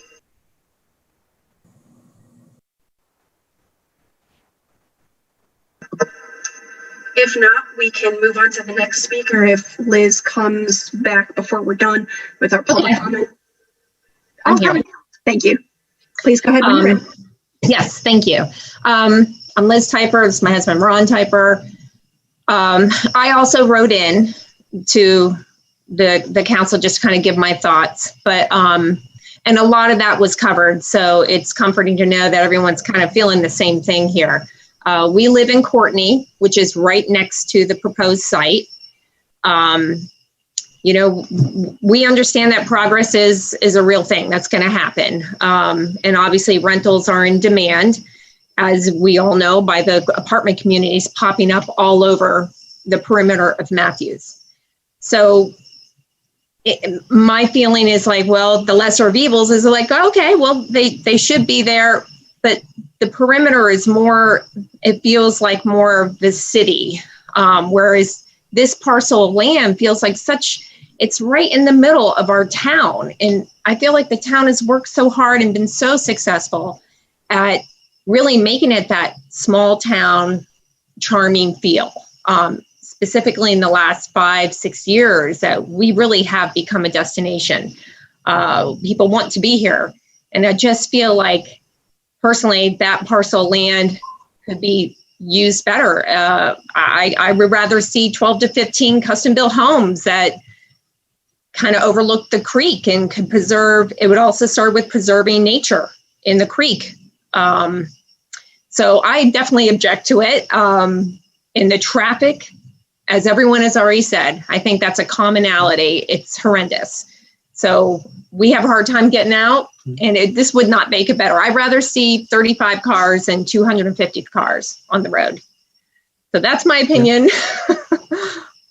Yeah, and I'll just add to my wife's comments here that, you know, we've watched the town of Matthews grow for the last 20 years. We were drawn to this community because of its appeal, good school systems, the area where we live, again, the area we're talking about, single family homes, which was exactly what drew us to this area. And I believe that that is what draws many people to our area. I don't think I need to say much more on the traffic side of it. I do think that the person who wrote that third letter that was read meticulously outlined many concerns that we had in reviewing the proposal. So thank you for the individual that invested the amount of time to give us that level of detail and insight into what this proposal might need to, you know, to even be feasible. And I believe firmly that the infrastructure segment of that hits the nail on the head. We have seen a lot in the development of the Charlotte area where it seems infrastructure has come after the development has occurred. And it would be really nice to see us finish what we have currently going on in the town, which is the development of Trade Street, widening the bridge, the greenway access, before any potential negatively impacting decision is made on this parcel of land. I think if we went and rushed to a decision here and now today, most people would probably feel much more comfortable with, you know, what my wife had said earlier, which was the placement of single family homes in sort of on par with the value of homes that we have seen constructed in this area in the last few years. So that's all we have to say. Thank you. Okay, thank you very much. Our next speaker is Aaron Polsgrove. Aaron, are you ready? Okay, Yeah, I'm here. begin. Yeah, can you hear me okay? Sure can, thank you.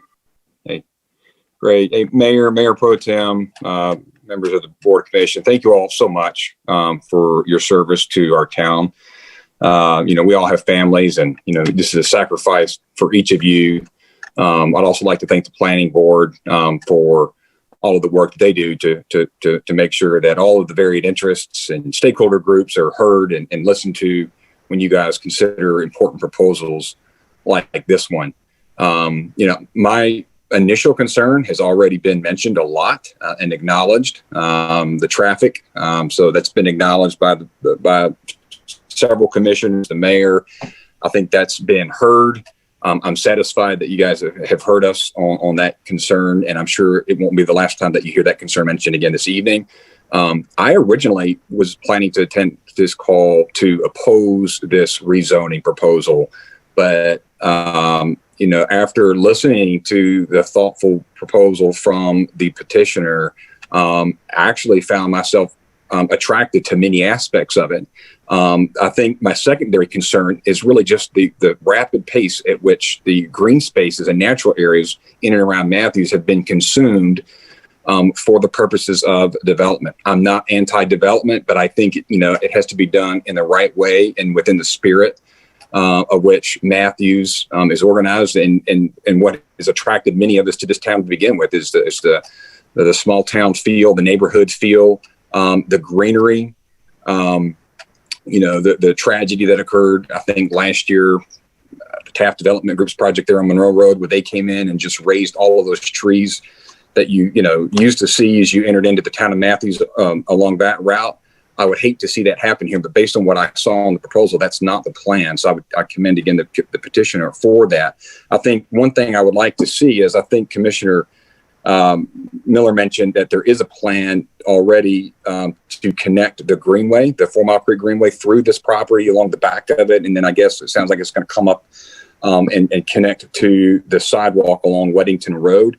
I did not see that plan incorporated into any of the site maps for this proposal. So I did see it mentioned that it's going to be built by somebody else, but I would like to see that incorporated into the site maps so that everybody can see how that's actually going to be accomplished before this project gets approved. And I'll be honest, the one thing that really shocked me when I saw this plan was 131. I think that number has shocked a lot of us as we look at that proposal. 131 units, at the upper limit there. And as my neighbor mentioned in her comment that was read, Jean Twisdale, I mean, that's almost like doubling the size of our current neighborhood. I live in the Winterbrook neighborhood on Honey Creek Lane. And, as has already been mentioned, it is difficult at specific times of the day to get out of our neighborhood.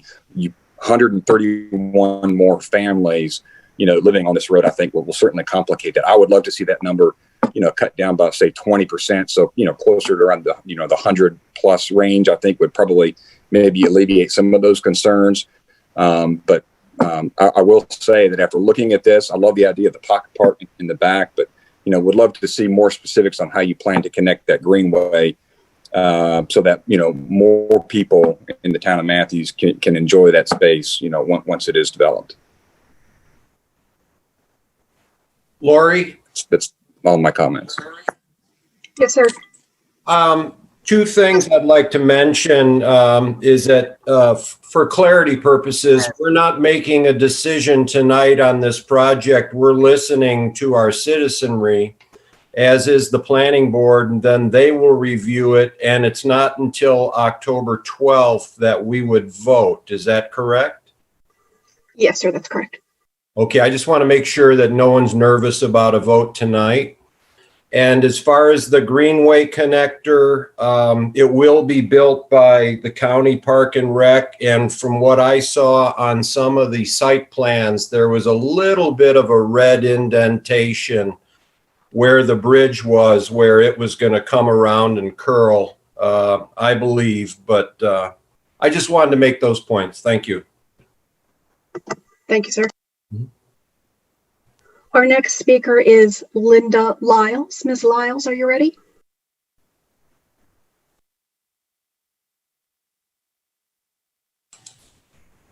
Lori, she's not showing up on the screen. Okay, we'll move on to the next person. If Ms. Lyles comes before we're done with the rest of the folks, then she can just speak at the end. Thank you. Mike Mattis, are you ready?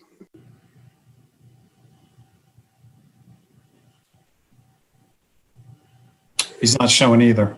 Okay, next up is Brittany and Blake Gilly.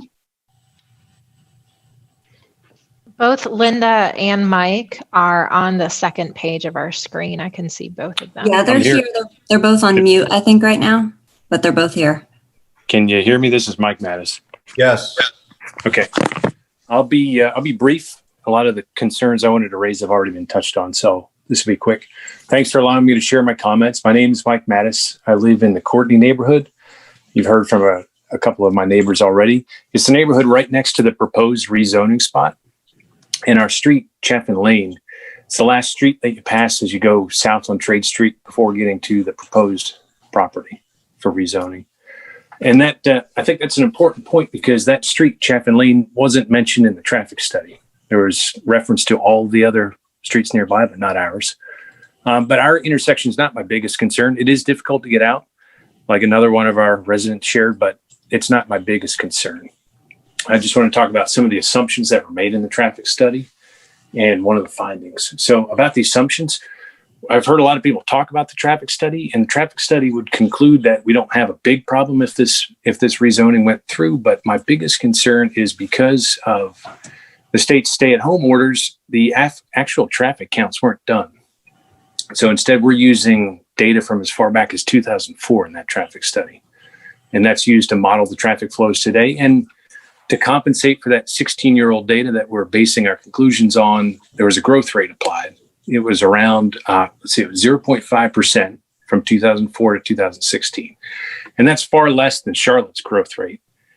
And I don't know what the growth rate of Matthews is, to be honest, but I know it's not just Matthews residents that are driving on the street. So I think it'd be more appropriate to apply a growth rate of the entire area, closer to 1.7% of Charlotte. So before we consider a rezoning request, I think that the entire traffic study needs to be done with actual conditions because things were a lot different back in 2004. And so I think a lot of the concerns that everyone's sharing anecdotally, you'd see that if we redid the traffic study back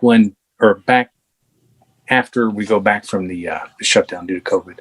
So then lastly, quickly, is aside from the age of the traffic study, I think what the concern is the way that our traffic was graded, despite the age of the study or the age of the data and the understated growth projections. If you look at the study, each of our intersections gets a grade A through F for the level of service. 3 of the intersections that we have in Matthews today, they were graded E for their level of service. And then one intersection, Fullwood at 51, that was graded F, the worst possible grade in terms of traffic congestion. And so NCDOT, they require mitigation for any property project that degrades the level of service by one of those letter grades or has an F. That F I mentioned is assumed to go away with projects on 51. But the point is, several of our intersections are already so bad that they're getting the worst grades possible. And I know that the conclusions of that traffic study say it's not going to make the situation any worse, but it's certainly not going to help it. So I guess the point is, we look at the traffic that we have today. As Ron Teifer said, let's see some projects completed after the infrastructure is put in place. So thanks for letting me share my comments, and that's all. Thank you. I'm going to go back to Ms. Lyles. Ms. Lyles, are you ready to speak?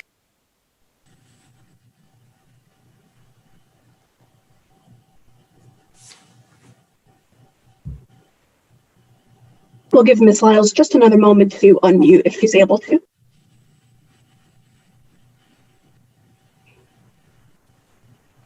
All right, Ms. Lyles, if you want to speak, we'll just put you to the end of the list and we can try again afterwards. Right now, we'll go on to Brittany and Blake Gilly.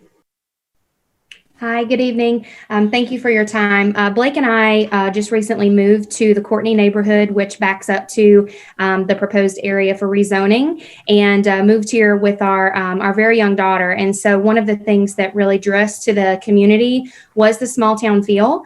There are a few things in the proposal this evening that have created a cause of concern for us. I'm not going to elaborate on the traffic because that is something that I think many of our fellow residents have made very clear what that concern is, and we certainly support and agree with those concerns.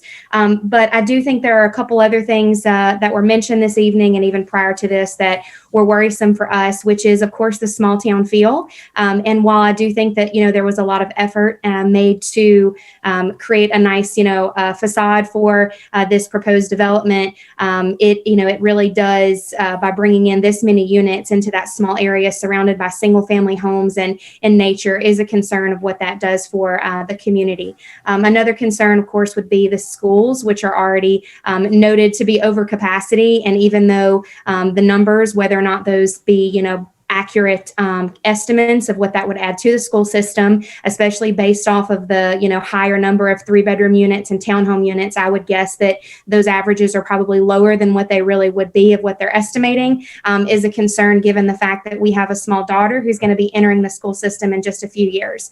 And so with that, we would like to ask that the council vote against this, and we are opposed to this, and I'll turn it over to my husband to share his comments. I don't have any comments at this time. Thank you. Thank you. Okay, our next speakers are Nick and Hannah Crosby. Are the Crosbys here? Yes, we are. Hello. Please go ahead. So we all live in the Courtney neighborhood as well, right next to the proposed property. And I think for us, again, like everyone has already mentioned, the concerns about the traffic, but we have just recently moved into this neighborhood in May of this year. And I think we can both agree that had this property already been here when we were looking for a home, I think it would have deterred us from this neighborhood because we moved here from a apartment complex area and we were looking to get away from that environment. And I think, that can deter, like other people have said, the, home value or possibility of other people wanting to move into our neighborhood and the surrounding residential neighborhoods. So that's a concern for us, as I said, again, with the traffic. But I think it'd be different. We're not opposed to any property being there. I think if these were, like others have said, homes that people are purchasing, that would be different. But just the fact that it would be rental properties is a little bit different, and brings a different feeling to the project. So I think that's all that we have.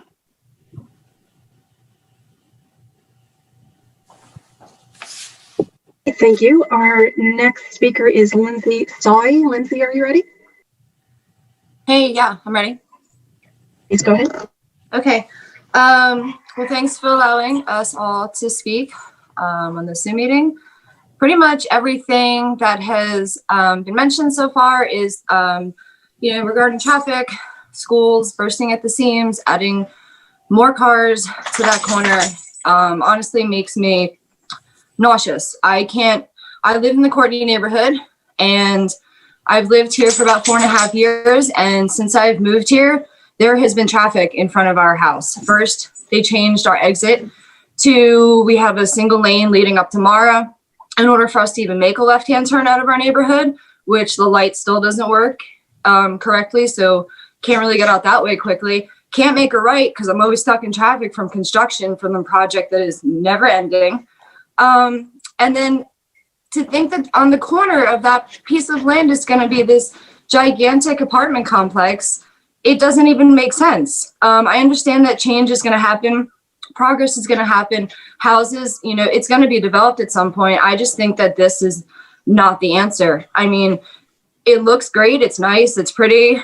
it's still adding a crap ton of people, a crap ton of cars. And I don't know, I'm fed up with it. I don't want to see it. I don't want to deal with it. It's taking away so many acres of land that butts up right on the floodplain.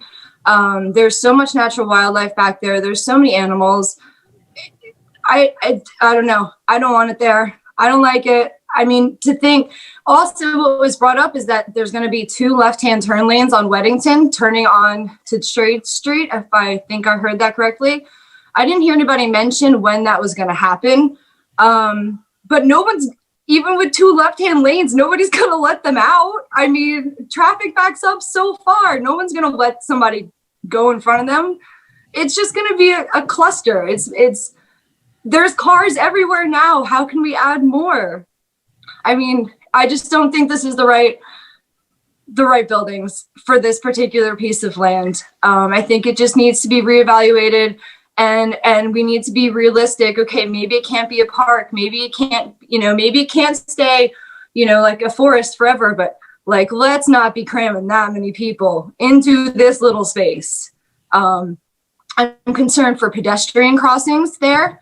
I'm not sure if he mentioned that the builder or whoever mentioned that there was additional sidewalk space. I think he said 7-foot sidewalks. Is there going to be a sidewalk going from like Mara baseball field across my entrance over the bridge and then continuing down to Weddington? Because from what I understood on the building and the project drawings with that, there was no connecting sidewalk. So I'm kind of not clear about that situation. And it's really difficult to cross to get, and I mean, it's like playing Frogger if you want to cross the street anywhere near there. I don't know. I'm just not happy with it. I wanted to voice my opinion. Everything else has already been said. Our schools can't handle it. Our roads can't handle it.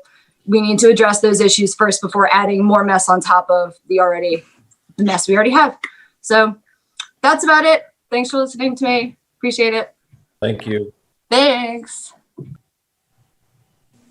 Okay, I have been advised that the Barclays are not on the call. If they show up before the end of the public comments, we can add them on. So we will go to David Kraus. Mr. Kraus, are you ready?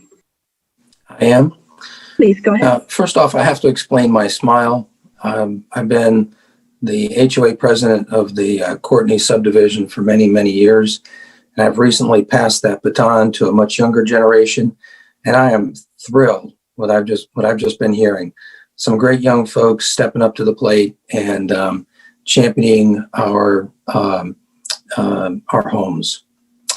Anyhow, when asked where we live, I always reply, we are at the center of the universe. We lived through the no left turn years, decades, until the town so generously provided White Deer Trail. That has been a godsend. We cannot let COVID fool us. The traffic will come back. And I'm right with Ron Tiefer. He said it well. We need patience until the current projects are done and we see what the post-COVID traffic is like before we do something of this magnitude. One of the problems with living at the center of the universe or doing anything at the center of the universe is that if you make a mistake, it's a big one. Let me say it again. If we make a mistake, it's a big one. Now, that said, I'm level-headed about this particular development. I understand that 20 or 50 homes would be put on this property if no variance is done. And if we don't do a variance, the town gets no pull, they get no money, we get no extra perks. We just get houses on plots of land and nothing to advance or improve the center of the universe. So I'm for the right development. But putting a development in this area, which contains no owners, is just not right. The applicant wants to be a long-term owner, good. Make it a mixed use. But we can't have leased townhomes and leased apartments. That does not work here. Now, that said, high-density rentals really should have mass transit service. So my questions come along those lines. So I'll say it this way, a little bit more blunt. If we don't get CATS service, then this would be placed in the wrong spot. If you have any rentals, you need CATS service. If you want rentals, put it where CATS runs a line. If you can't get CATS to run a line here, then don't put it here. Couple questions on U-turns. Will a U-turn be permitted when heading southbound on Trade? Or will all Charlotte-bound egress from this subdivision or this new development will be a left turn across the gathering lanes of Whittington Road? So if you lived in this new division, this new development, if you wanted to go to Charlotte, are you going to have to make the left-hand turn onto Whittington Road, go through the light, then proceed on South Trade? I lived through that for years. Don't do it to these new people. At least provide some kind of mechanism to do a U-turn at the light. Will CATS, let's say we do get a CATS line. Will the CATS be an internal stop or a stop on the road? If it's a stop on the road, where are they going to do their U-turn to get back to head to Charlotte? If it's internal, how would they traverse through the subdivision to make the U-turn? If they're making the U-turn, how would they get to Charlotte? I would expect that if we get CAT service to this location, we have to extend that CAT service all the way to the Brace Y. All right. So just a couple of comments on that. Again, let me repeat one more thing that I said earlier. We live at the center of the universe. We cannot get it wrong here. Thank you very much. Thank you.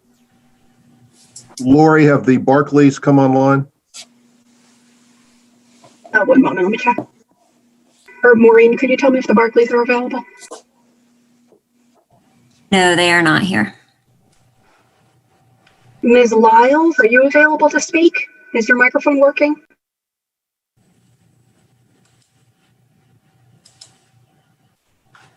Okay, it appears that Ms. Lyles is also not available.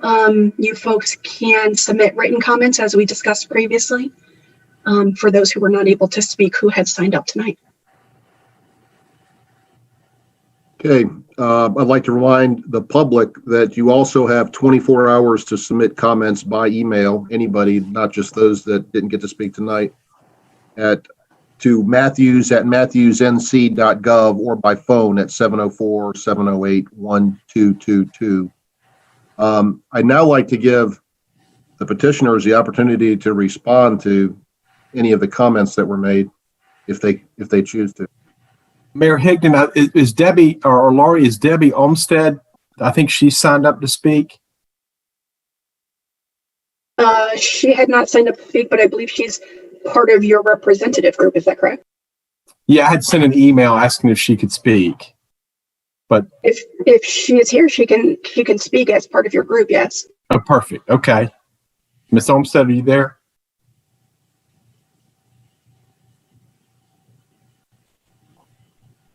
Can you hear me?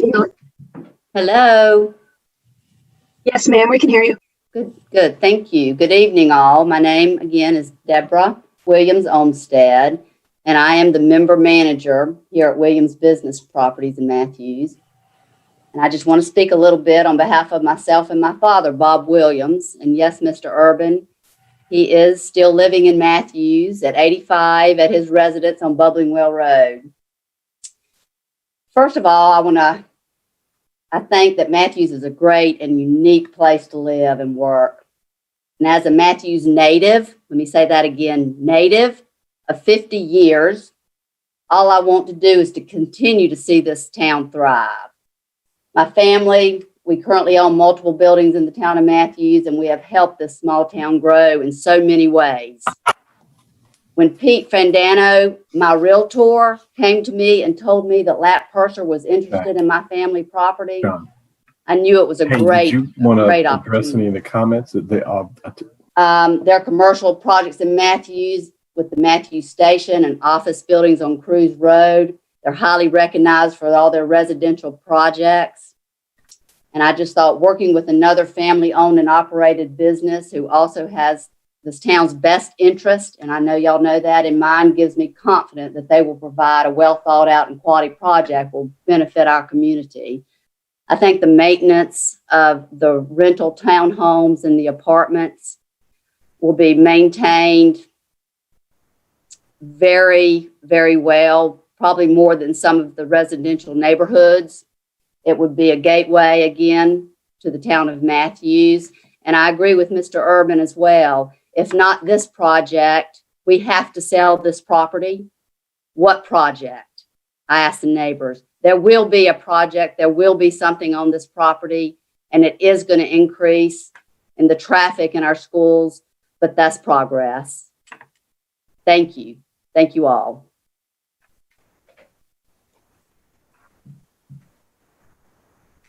Thank you.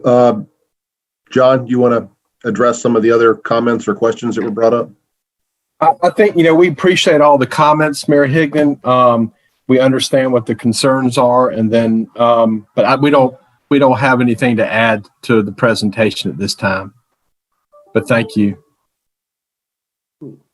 Okay, thank you. I'd like to reiterate what Commissioner Miller did a while ago, that this will next go to the Planning Board on Tuesday, September 22nd, and we'll come back to our full board to vote up or down on our regular commissioners meeting on October 12th.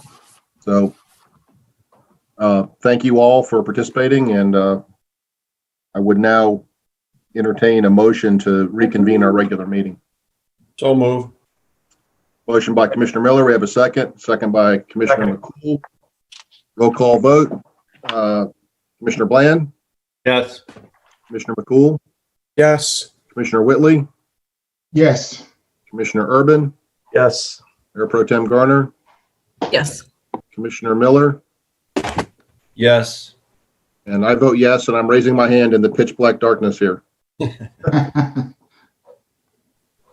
Yeah, expensive computer I'm getting really frustrated with for pretty unreliable camera here. I need to get it fixed. So now we're stand reconvened in our regular meeting. We'll go on to agenda item number 11, planning and development business. Receive a report from the planning board from Chair Mike Foster. Mr. Foster, sir. Thank you, Mr. Mayor, Board of Commissioners, Planning Board members. I have the Planning Board report for our meeting from August 25th, 2020. We covered one rezoning application during our meeting on the 25th. It was rezoning application 2020-713, Home Depot, 1837 Matthews Township Parkway, B-1 SCD change of conditions. The members of the Planning Board received updates from the Home Depot representatives that included a request to remove the 120-day limitation on the garden corral area to allow year-round use of that corral area, which is specified in their plan for various uses. Conditional notes wording for the driveway access onto Independence Point Parkway, and an updated site plan with examples of the large format equipment that would be located in the rental section on their site were also brought up. Planning Board recommended approval of the petition 6-1 with the consideration to move the taller rental equipment from the front of the site near Highway 74 back to the side rental area in the area between Home Depot and Steinmark. The request was found to be consistent with Matthews land use plan as it supports the economic viability of the existing business in a retail center. The rezoning was found to be reasonable as it brings into use to further conformity the current zoning district and standards set in the United Development Ordinance. That was the only zoning action we heard. Two other pieces for information only. We received a Silverline update from Vice Chairperson Natasha Edwards, who's actually on the Silverline Task Force along with Carrie Lamson. Natasha reviewed the 2016 approved locally preferred alignment and the route alternatives that were presented by Andy Mock, Senior Project Manager for Link Silverline. Natasha said that Silverline would be working to make a recommendation to the Board of Commissioners for the November 2020 meeting of their findings. Last piece of information, Planning Board members have been asked to consider goals which they wish to work on, maybe individually and as a team, for the remainder of 2020, things we would like to accomplish. We plan to discuss those goals at our next meeting and come to alignment on a set of goals on our meeting, which is scheduled for September 22nd. And we'll provide a recap of our discussions on at the October 12th meeting of the full Board of Commissioners. And that concludes our report. Are there any questions? Any questions for Mike? Just a quick. John? Okay. Yeah, Mike, there was some on the Home Depot, it was a 6-1 vote, and it seemed to be centered around something to do with the garden corral. Can you elaborate on that a little bit more? Well, more specifically than the garden corral, the area on the side of the building where their current fenced-in garden area is. They want to establish a permanent canopy under which they're going to park the trailers that they have, probably mulch, primarily pine straw. One of the board members expressed a concern about the width that would be available for trucks to pass through back and forth between that additional area and where the pavement ends, frankly. Okay. But that's something Home Depot has to work out. They would only jeopardize themselves by making it too tight of a squeeze, I'm assuming. That's true. I think the concern was that some of the trucks, well, all of the trucks that unload merchandise into the store have the option of coming out that way and going by the old theater to exit that area. But yeah, that really is a Home Depot issue, that if they find they need more paved space, they would have to come back to the board with a request to make those changes. Thank you, Mike. You're welcome. Thank you, Mike. Any other questions or comments for Mike? Mike, could I ask you, I should have done this initially, can I ask you to introduce the planning board members that are on the call tonight? Sure. On the call tonight, we have one of our newer members, Jim Johnson. We have our vice chair, Natasha Edwards. We have Mike Rowan. And at one point, I saw that we had Jana Reeve on there. I don't know. She's not on the initial screen. There she is. She's still there. And Frank, that's everyone I can see on the main screen. Of course, Natasha Edwards also. And I believe that's all in attendance for this evening. Oh, I'm sorry, Tom. Our newer member, Tom Dorsey, has been there sometimes in the dark, sometimes in the light. Mike Rowan's here too. Mike. That was Mike. Okay. Yeah, as Mayor Higdon said, everybody, this is like a game of checkers. Everybody's moving around. It is. I apologize to anybody I missed initially. You're all there now. Okay, I'd just like to say, take this opportunity to thank all the planning board members. I know this is one of the higher time commitment advisory committees that we have, as well as the Silverline. I'd like to thank those folks, and Natasha's double duty. So you guys do a lot of very important work, and we really appreciate you going through all this stuff for us and advising us. So thank you on behalf of the entire board. Welcome. Thank you. All right, so we'll move on to 11B, planning and zoning related actions. The first is zoning application 2020-712, Family Investments LLC. It changes the zoning from O or office to RVS on that certain property located on North Fremont Street across from 313 and 317 North Fremont Street, and being further designated as tax parcel 1932721. Jay Camp or Rob Will? I'll take this one, sir. Okay, Rob. All right. Good evening again.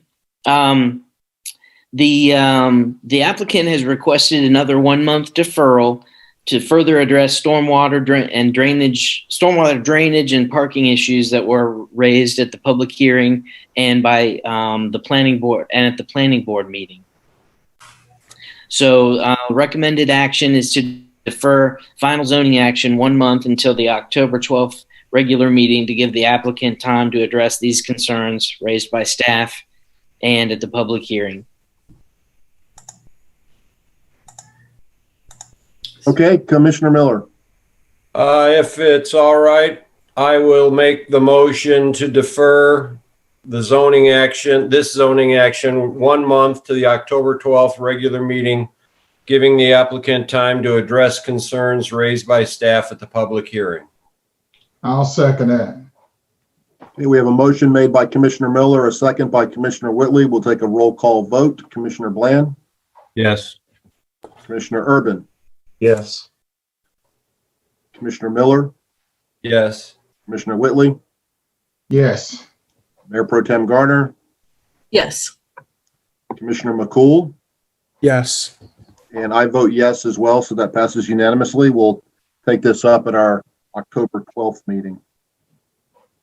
Going on to item 11B2, zoning application 2020-713 Home Depot to change the conditions in that certain B1 SCD shopping center district commonly known as the Home Depot and located at 1827 Matthews Township Parkway and further designated as tax parcel 193-23133.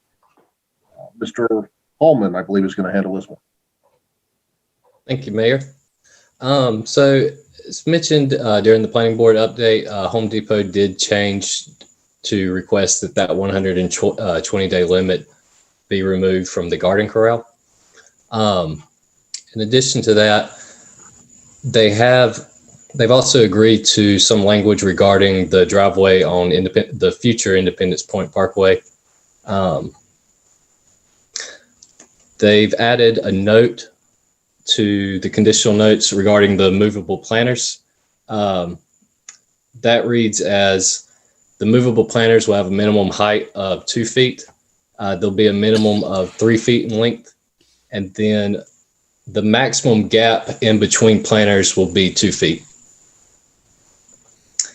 Regarding the recommendation from the planning board, they've also added to note number 7 regarding the large format equipment. So the note that they added, they want to give first priority to storage of any large format equipment for the lifts to the side yard or to the side of the building. And then any lifts on the property will be stored in the stowed position. One thing I do want to point out from that condition is that does not exclusively limit the lifts to the side of the building. It just sets priority that they'll be placed on the side of the building. So if the side of the building were to fill up with lifts, they could potentially put those into the parking lot. And then Okay. Jay, if you could scroll down. Oh, I handed over mouse control to you. Oh, okay. Oh, there we go.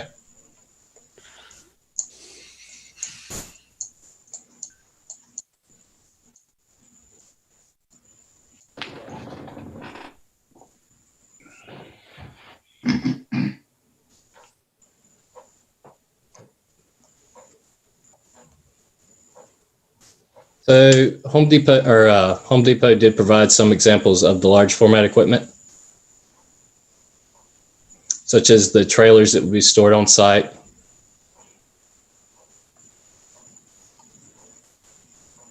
lawnmowers, trenchers.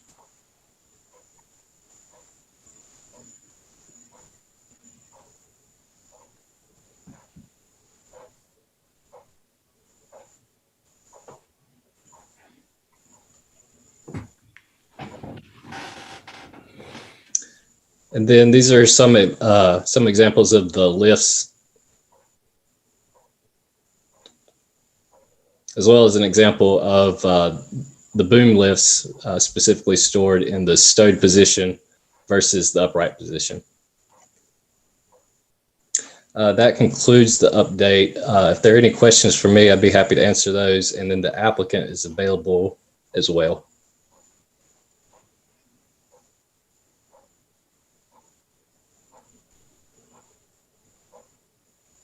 Okay. Mayor? Thank you, Darren. Are there any questions, comments, or motions? I'm willing to make a motion if there's no questions or comments first.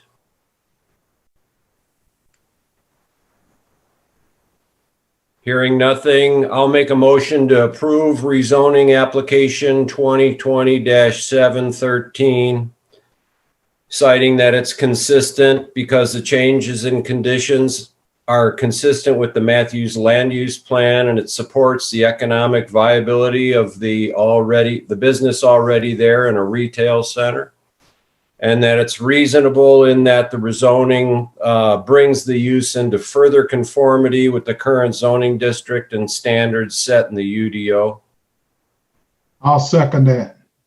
Okay, we have a motion by Commissioner Miller, a second by Commissioner Whitley. We'll take a roll call vote. Commissioner Mr. Bland? Mayor, does Jeff need to fill in the, just for purposes of protocol, to add condition number 6 about the movable planters and number 7 about the storage of the equipment, or is that already covered?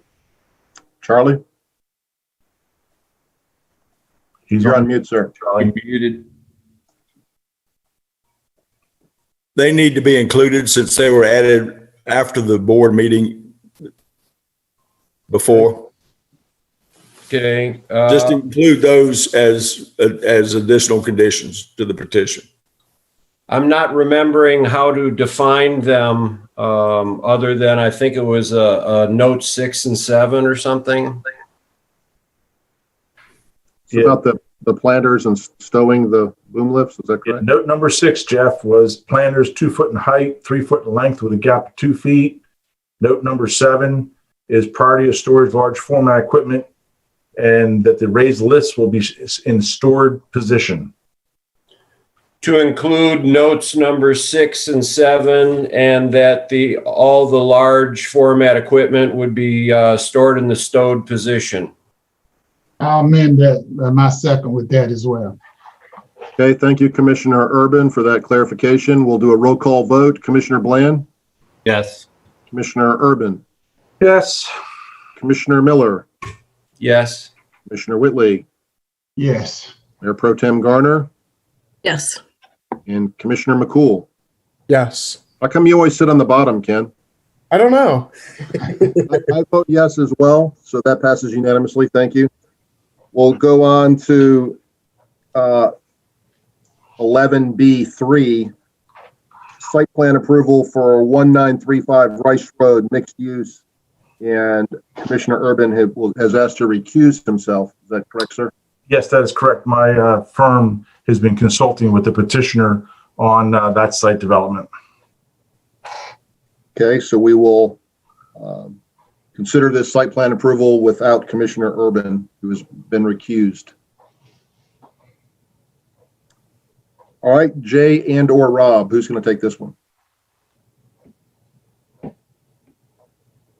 Oh, crickets. Jay, would you like to start off by giving a little history of the mud zoning? Yeah, I will. I'll try to turn my video back on since my kids aren't streaming anymore. Maybe it's a little more stable. Yeah, so background, the site was originally zoned as part of our old conditional zoning that originated back primarily in the 80s and 90s.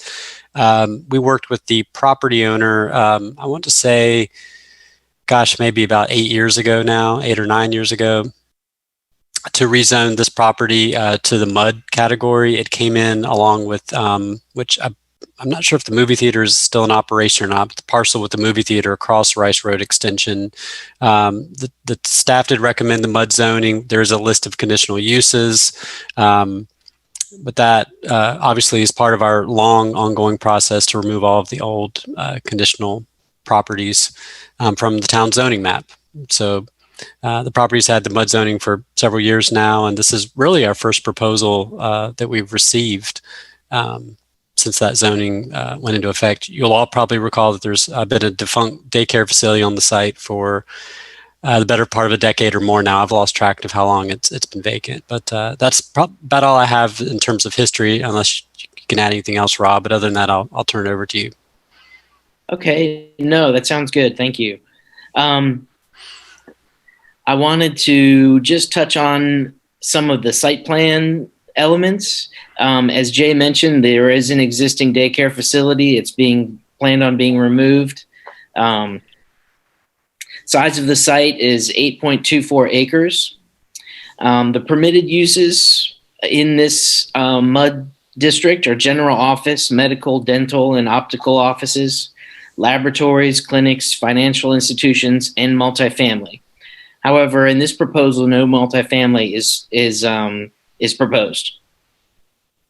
Medical office, it is up to a maximum of 50,100 square feet. And then retail and general office, a maximum of 52,600 square feet, and including a drive-up ATM.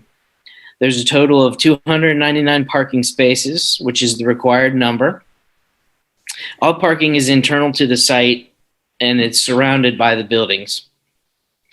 6 buildings in all are proposed. They're located on the edges of the properties adjacent to public streets, the maximum height of 45 feet. A proposed extension of East Point Drive toward, but not connecting to Claire Drive, is proposed so that 2 full movement entrances and exits may be provided to the site. There's a 75-foot rear setback adjacent to Claire Drive with existing vegetation that will remain, and a proposed walking trail amenity around the stormwater management feature. Because the MUD zoning is already in place, this development only requires site plan approval from the Board of Commissioners. The Development Review Committee, which is a committee of staff, will be reviewing the site plan at its September 21st regular meeting. Staff recommends deferral of the initial site plan at this time and proposed of the site plan and proposed architectural theme until the Development Review Committee has a chance to comment. So we would like to take this up at the next meeting. Thank you, Rob. Are the applicants here? I think they are. I don't know if they want to. Yes, there are several people on the call now. Okay. Does the petitioner or the applicant wish to make any comment or presentation or anything?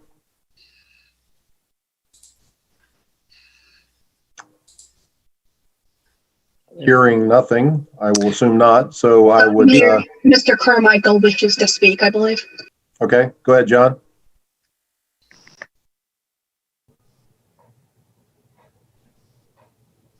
One moment, let's see if he's able to.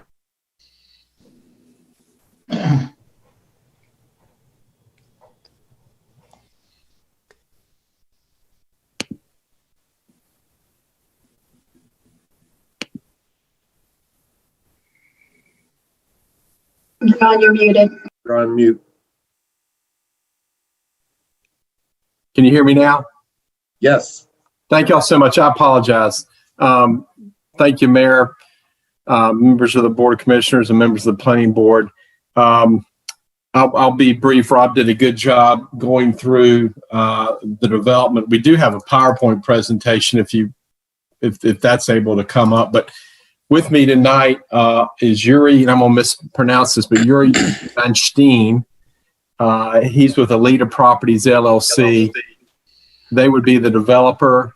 Next slide, Jay, please. Michael Thieberg with Bowler Engineering. Steve Farmartino of Bowler Engineering. They're available to answer any technical questions. Andrew Eagle, the traffic engineer, and of course, I'm here as well. I think at the very least, if it's possible, even if there can be no action taken tonight, the applicant would like to get some general feedback, if possible, from the board and maybe the planning staff, frankly, because he has some contractual deadlines coming up. But the site, as Rob stated, is located on the west side of Sam Newell Road. It's a little over 8 acres, intersection of Sam Newell and Rice Road. Next slide. This is an aerial of the site. I'm sure you're familiar with it. The daycare is currently on the site, as Rob indicated. Next slide. You can just go straight to the site plan, Jay, if that's okay. And one more slide. Thank you. So under the site plan, as Rob mentioned, the proposed uses would be general office, medical, dental, optical offices and clinics, labs, financial institutions, and other non-residential uses allowed under the current MUD CD zoning that was approved back in 2014. The applicant is not seeking to do any multifamily or other residential uses on the site. The plan would allow, although not shown, a drive-through associated with a financial institution only. Total maximum of about 102,700 square feet. Roughly half, 50,100 square feet, could be devoted to medical, dental, and optical offices. And that's limitation is primarily parking driven. If you look at the frontage of the site on Sam Newell Road, there would be a planted a 3-foot vegetated berm along Sam Newell Road in front of building D. There would be no berm, excuse me, I'll have it backwards. There would be no berm by building D, but there would be a 3-foot vegetated berm in front of buildings E and F. A walking trail would be built around the stormwater pond at the time that the town develops its site. As Rob mentioned, right-of-way would be dedicated to the town from the northern terminus of East Point Drive to the northern boundary line of the site. The property does not abut Clare Drive because of its spite strip. There'd be one access point into the site until such time as building A, which is the northernmost building next to East Point, is constructed. And when that, in connection with the construction of that building, the developer would extend East Point Drive either to the northern boundary of the property, or if he could get a public variance, a public improvement variance, he would extend the road just beyond that second access point. But when that road's extended, the second access point would be available to the site. The maximum building height would be 45 feet. One other thing that the applicant is requesting is the applicant is requesting a waiver of the traffic study, not altogether, but really the timing of the traffic study. They would like the traffic study to only be required when the uses on the site generate traffic in excess of 150 AM or 150 PM peak hour trips. So until that time, a traffic study would not be required. But as soon as the applicant came in for permits for uses that would generate traffic that exceed those thresholds, a traffic study would be required. And of course, any improvements required in the traffic study would also be required. But that's Excuse me, John, I got a question. Sure. How do you know how many trips are generated if you don't do a study? So that's a great question. We have a note in the plan that every time you come in for a permit, Mayor Higdon, you would have to do a trip generation analysis, and that'd be part of the permitting process. So, for instance, because Andrew Eagle, the traffic engineer, is on the line, there's a decent amount of development that could take place without those thresholds being reached. But every time you came into Jay and Rob for a permit for a new building or a use, you'd have to have a trip generation table prepared by Andrew that would tell you the cumulative trips generated by the existing and proposed uses. So that's how you would keep up with that. That's a good question. Thank you. But that's it in a nutshell. We would love to get site plan approval tonight. I don't know if that's possible. We have a lot of respect for what Jay and Rob are asking, but I think Yuri, if possible, would like to get some feedback tonight on what's being proposed. Yuri, do you have anything to add to that? No, I think you covered it pretty well.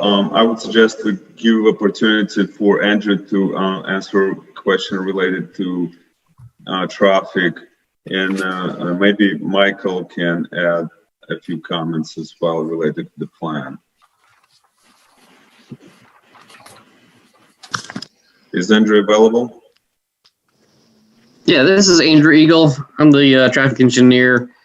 We provided a tech memo to the town noting the couple different land uses for the site that could be constructed and how much square footage of each land use could be constructed and still stay below the town's threshold for requiring a traffic study, which is the 150 peak hour trips. So that's kind of giving us a baseline for how much square footage of different land uses could be constructed and still be under the town's threshold for requiring the TIA.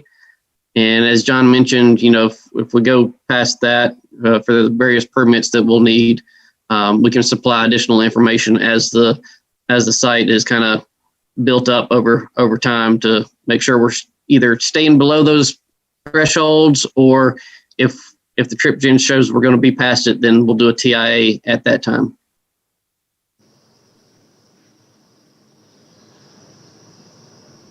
Michael, do you have anything to add?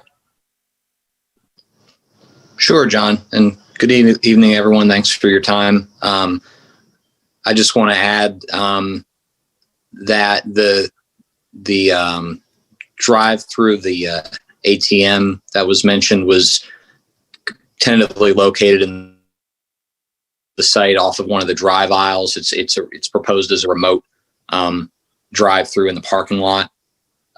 Just for some clarity on that.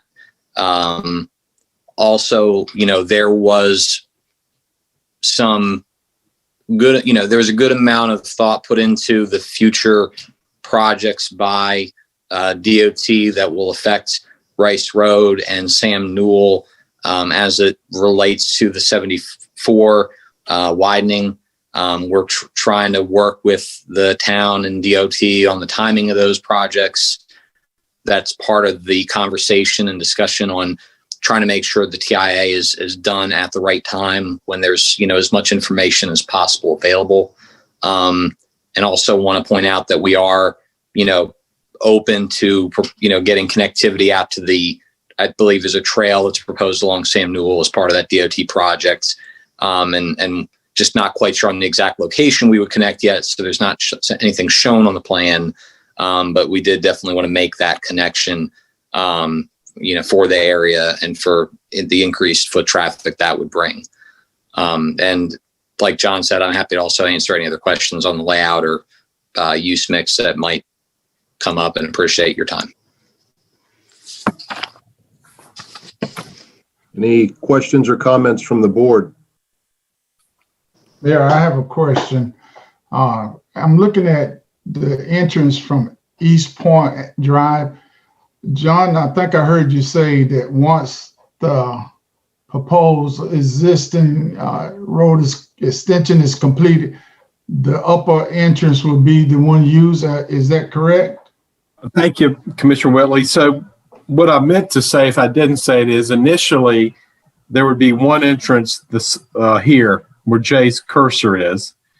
And then when Building A is developed, in connection with the development of Building A, East Point Drive would be extended as shown on the plan. And at that time, there would be two entrance points into the site from East Point Drive. Okay.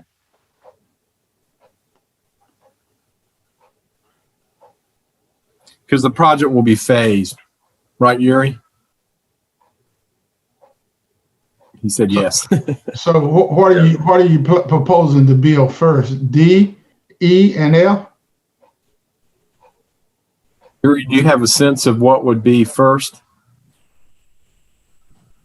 No, but we're looking at building D, the corner building, to be first constructed, and then at that point we'll make a decision on how we're going to proceed. But building D is most likely going to be the first building to go up. All right, and the second question, what time frame are you talking about completion of this? realistically, it's probably 2 years, but we're doing investigation as far as how long it's gonna take to complete Rice Road extension.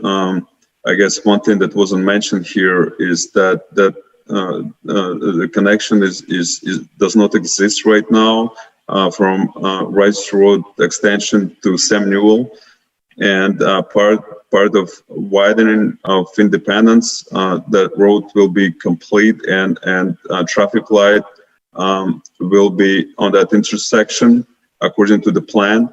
Unfortunately, we don't know DOT timing as of yet, and it will help us to kind of make our plans as far as speed of the development phases and which building will be constructed. But again, we anticipate it's probably 2 to 3 year project based on how fast DOT is going to move. Thank you so much. So just to add some feedback from my perspective, obviously the plans are very generic, but they appear appropriate to me for the site. So everything looks good to me so far. I would recommend that we follow along with staff's recommendation to defer, so that the architectural committee can take a look and see if they have any issues. But whatever the consensus of the board is, I would entertain a motion. I'd like to make that motion, Mayor, that we defer. Are we talking about 30 days? Yes, I believe that's And correct. give staff time to answer any question, or the applicant can answer any question that staff might have concerns for. Rob, what is the name of the committee again? Development Review Committee. Development Review Committee. Okay, Development- and you're meeting on September 21st. Yes, sir. Okay, yes, so it would be at our October 12th meeting, then we would consider this again, I guess. Mayor, I have a question. Yes, sir. Commissioner Miller.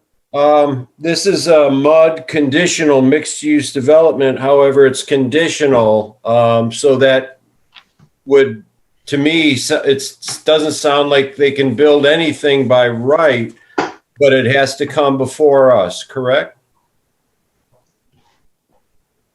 I can clarify that, Commissioner Miller. So the zoning is in place, so the entitlement to construct certain uses is already there. That initial rezoning calls for future site plan and elevation approval by the Board of Commissioners. So I would look at this as 3 steps. Step 1 was the rezoning. Step 2 will be the site plan and initial approval that they're seeking tonight or next month. But there still will need to be final review from the board for the architectural elevations. Once they determine, because right now these are just concepts that they have for what the buildings may look like. Right, and it's hard to tell from this one rendering. That's why I was questioning it. Thank you. It feels a little bit like a rezoning, but it's not. Okay. We have a motion to defer by Commissioner Whitley. Do we have a second? Second. Second by Commissioner McCool. I'll take a roll call vote. Commissioner Bland? Yes. Commissioner Whitley? Yes. Mayor Pro Tem Garner? Yes. Commissioner McCool? Yes. Commissioner Miller? Yes. And I vote yes as well, so that is unanimous. So we'll pick this up on October 12th. Thank you. Yeah. Move on to agenda item 11B4, consider updates to zoning community meeting process. We need to bring Commissioner Urban back in. I'm sure we sure do. Let's entertain a motion to bring Commissioner Urban. I made myself a note to do that and I forgot. So move. Okay, we have a motion from Commissioner Whitley. Do we have a second? Yeah, second. Second by Commissioner Miller. Roll call vote. Commissioner Bland? Yes. Commissioner Whitley? Yes. Commissioner Miller? Yes. Commissioner McCool? Yes. Commissioner Garner? Yes. And I vote yes as well. You can rejoin us, Commissioner Urban. Sorry about that. Getting late. So we should be back at full force with Commissioner Urban. So now we will move on to item 11B4. Consider updates to zoning community meetings process. Jay Camp.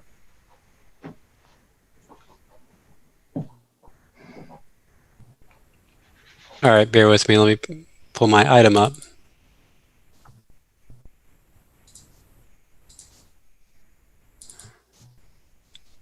All right, sorry about that. So as we discussed last month, here's some of the proposed changes to our community meeting requirements. You've got a summary, well, you've got the full rezoning instructions attached to this memo, but really just the summary would be obviously that an audio recording is now a requirement. We've increased the notification buffer, as you see here, from 200 to 300 feet, and also added some additional language to clarify the format of the minutes. We felt that was very important. I'm happy to scroll down a little further here. I think I've got it highlighted, but here's really, these are the instructions you can see are several pages long, but these are the primary changes. As you can see, the audio format of the recording would typically be an MP3 or MP4 format that would be provided to town staff. We would make that available to any citizens or council members that had a question about the community meeting and how it unfolded. We've also added here, as you see, with Lori's assistance, because this is not my area of expertise, but just some general information on the content of the minutes, which we did not have before. So we do think these are good changes that will make the meetings more transparent for everyone involved, and hope that you all see fit to recommend approval, or actually not to recommend, to approve this evening. Okay, thank you, Jay. Are there any questions for Jay? I hope everybody had the opportunity to read over those changes. I have a question, Jay. Mm-hmm. What was the significance of going from 200 to 300 feet? I looked at several communities. I know that on the higher end, I think the city of Raleigh requires 500 feet notification, but just looking at the size of properties that are under rezoning, just relative to how far you do we do a buffer report in GIS and Polaris, and we used to only do 100 feet. And a lot of folks felt like, well, why didn't I get notice? I mean, they may have seen the sign going by, but increasing that buffer does provide more direct mailings to property owners for notice of the community meeting. So there's opportunity for more folks to get involved. And that's also, all. Okay. Also, this recording now, is that provided by the town? I think it is what I thought I heard you say. Yeah, so we would receive an audio file or video of it, and it would become public record, and is something that we would have to maintain under our retention schedule. All right, thank you. Mm-hmm. I'd just like to add a comment. I think these changes help in something that we're all have said repeatedly we're interested in, and that's being very transparent to the public. So I think they're good changes, and I'm in favor of them. I would entertain a motion. I'll make a motion, Mr. Mayor. Go ahead, Renee. Go ahead, John. No, you got it. I'll make a motion to approve changes to community meeting documentation, including an audio recording, notification buffer increased from 200 to 300 feet, and following the requirements of the minutes as listed. We have a second from Commissioner Urban, I presume? Second's fine. Yeah. Okay. Thank you, sir. We'll do a roll call vote. Commissioner Bland? Commissioner Whitley? Yes. Commissioner Miller? Yes. Mayor Pro Tem Garner? Yes. Commissioner Urban? Yes. Commissioner McCool? Yes. And I vote yes as well, so that's unanimous. Thank you. Go on to item 12, the consent agenda. Entertain a motion. I make a motion that we approve consent agenda A through E5. Okay, we have a motion by Commissioner Whitley. Do we have a second? I'll second. Oh, Second by Commissioner Bland. We'll do a roll call vote. Commissioner Bland, Yes. Commissioner Whitley, Yes. Mayor Pro Tem Garner, Commissioner Urban, Yes. Commissioner Miller, Uh-oh. Commissioner McCool. Yes. I'm back to Commissioner Miller. Are you there, sir? I think he took a break. I think. Commissioner Yeah. Miller, already- Yes. Sorry. Hey, when nature calls, nature calls. I vote affirmative as well, so that passes unanimously as well. We'll go on to item 13, unfinished business. Consider events to support downtown business. I believe Commissioner Miller, you were going to lead this. Yeah, I'd like to bring you up to date on that. Basically, we've held a meeting with most of the people who are in the top list of names. I've called another meeting for Thursday of this week. Normally, if you plan an event like this and it's at one property, it doesn't take a whole lot of work. But when you're doing it with multiple restaurants, someone's got to be sort of a liaison to bring the glue together. We've changed the name to All Aboard Destination Matthews for fear that some people didn't feel that Matthews is still alive was appropriate. I can understand that. It didn't have anything to do with Matthews alive, just it's the opposite of dead. We would utilize the back parking lots and courtyards because social distancing is so much easier. We are going to promote it via flyers and perhaps some ads in the paper, but we'll talk about that this week. We're going to design safety protocols, and I have a head start already and agree to those this week. And then print a flyer or have some type of a palm card that can be handed out for guidelines on how to handle themselves, etc. There's some other people that I will be getting involved that aren't yet, but I feel the time is right where we can have a gathering outdoors and things like that.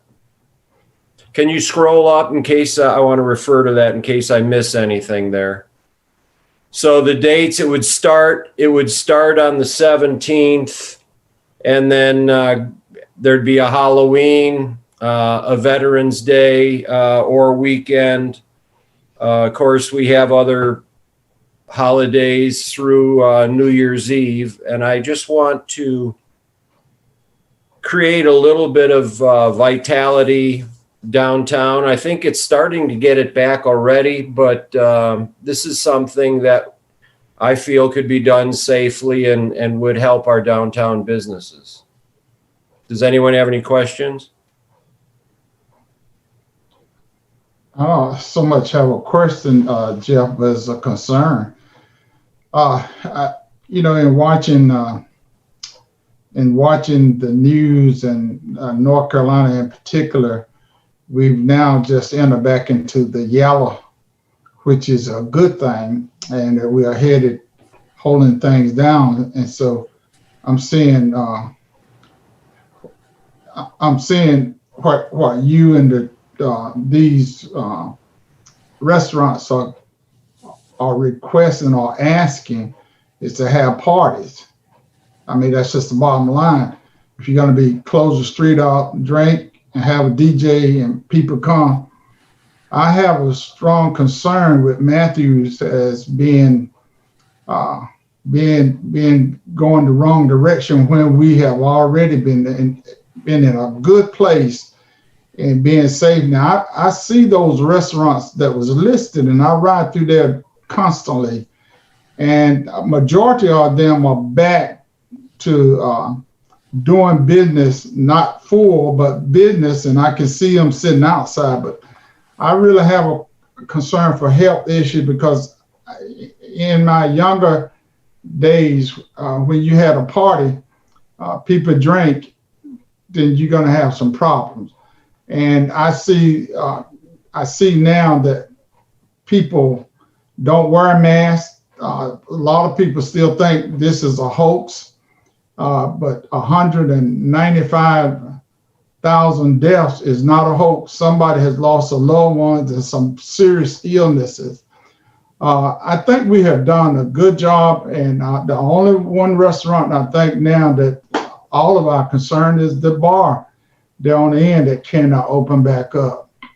But overall, all these other restaurants, and I ride through pretty much on the weekends and late in the evening, and I see Matthews back is alive. We might not be back as prevalent as we were, but I heard Chief Kinderberg say that somebody asked about Halloween, that we're gonna probably do something different. But my concern is who is gonna be responsible for these events, and no events can be orchestrated without the police department. And I don't want to jeopardize the policeman who's already been through this virus, and we're headed for the wintertime, and we're headed for flu season.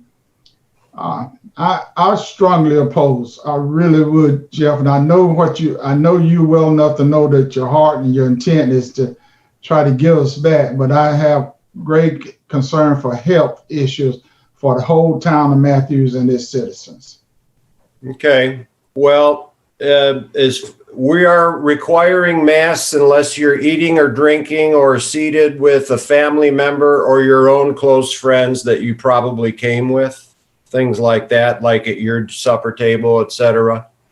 The restaurants are not to serve anyone outdoors in the parking lot if they don't have a mask on. Masks will be made available. And one thing I overlooked was that we're going to invite the nonprofits. The nonprofits will share, and we've identified Christ Our Shepherd, Cost Kids, Help Center, Matthews Free Medical Clinic, and possibly the Matthews Playhouse involved in it. And I just feel that since it's mostly outdoors, safe distancing can be achieved. Masks are on, and it's not much different than walking the greenway, but it would expand when you're told you have to live at or work at 30 to 50% capacity. If you think outside the box, why can't you use the parking lots as expanded capacity? It does require a special ABC permit, but we've talked about that and everyone's agreed to go ahead and get that. All right, so the new 2.5 phase tells us now that we can only have 50 people outside in a group. So how will you control 50 people with all these restaurants and all this is clientele? Well, the way I interpret it, it's more like 50 people per restaurant. So so with that being said, are you saying all these restaurants at the same day will have 50 people in our backyard? I'm saying they're all going to throw an individual party. Okay. All right. So now I heard you say something about the nonprofit. Are you how would that? What does the nonprofit bring into that? I mean, are you talking about some funds to be given to? So are you saying that some revenue from the parties will go to these nonprofits? A certain percentage of sales can go, and we're working on those details, to the nonprofits. Rob Jasek has been in communication with them, and they are on board. There might be another opportunity for assistance from them, but we want to keep them involved and give back. Commissioner McCool, you're chomping at the bit. Well, first, I think, Jeff, it's a super creative idea, and I like the idea of it. But my concern is what's the cost benefit analysis? And so, we look at, if you've seen in the news, maybe it was a few days ago, that the Harley Davidson in Matthews was in the news, for they're hosting some sort of outside party, and there was some negative press involved with that, and talking about turn on WCNC and it says Town of Matthews has a this thing. So first, is this a town sponsored event? Is this so no, it's I don't want to make it too political or involve the town, because I've heard their reservations. But if any restaurant can have food specials and drink specials on a daily basis or a weekly basis or whatever it is, and so each restaurant is going to have food specials and things like that, and we're going to take all the safe precautions that I've got here, and I can share if you guys ever want an update, I've got it here. Signage and enforcement by not only the business owners before they serve.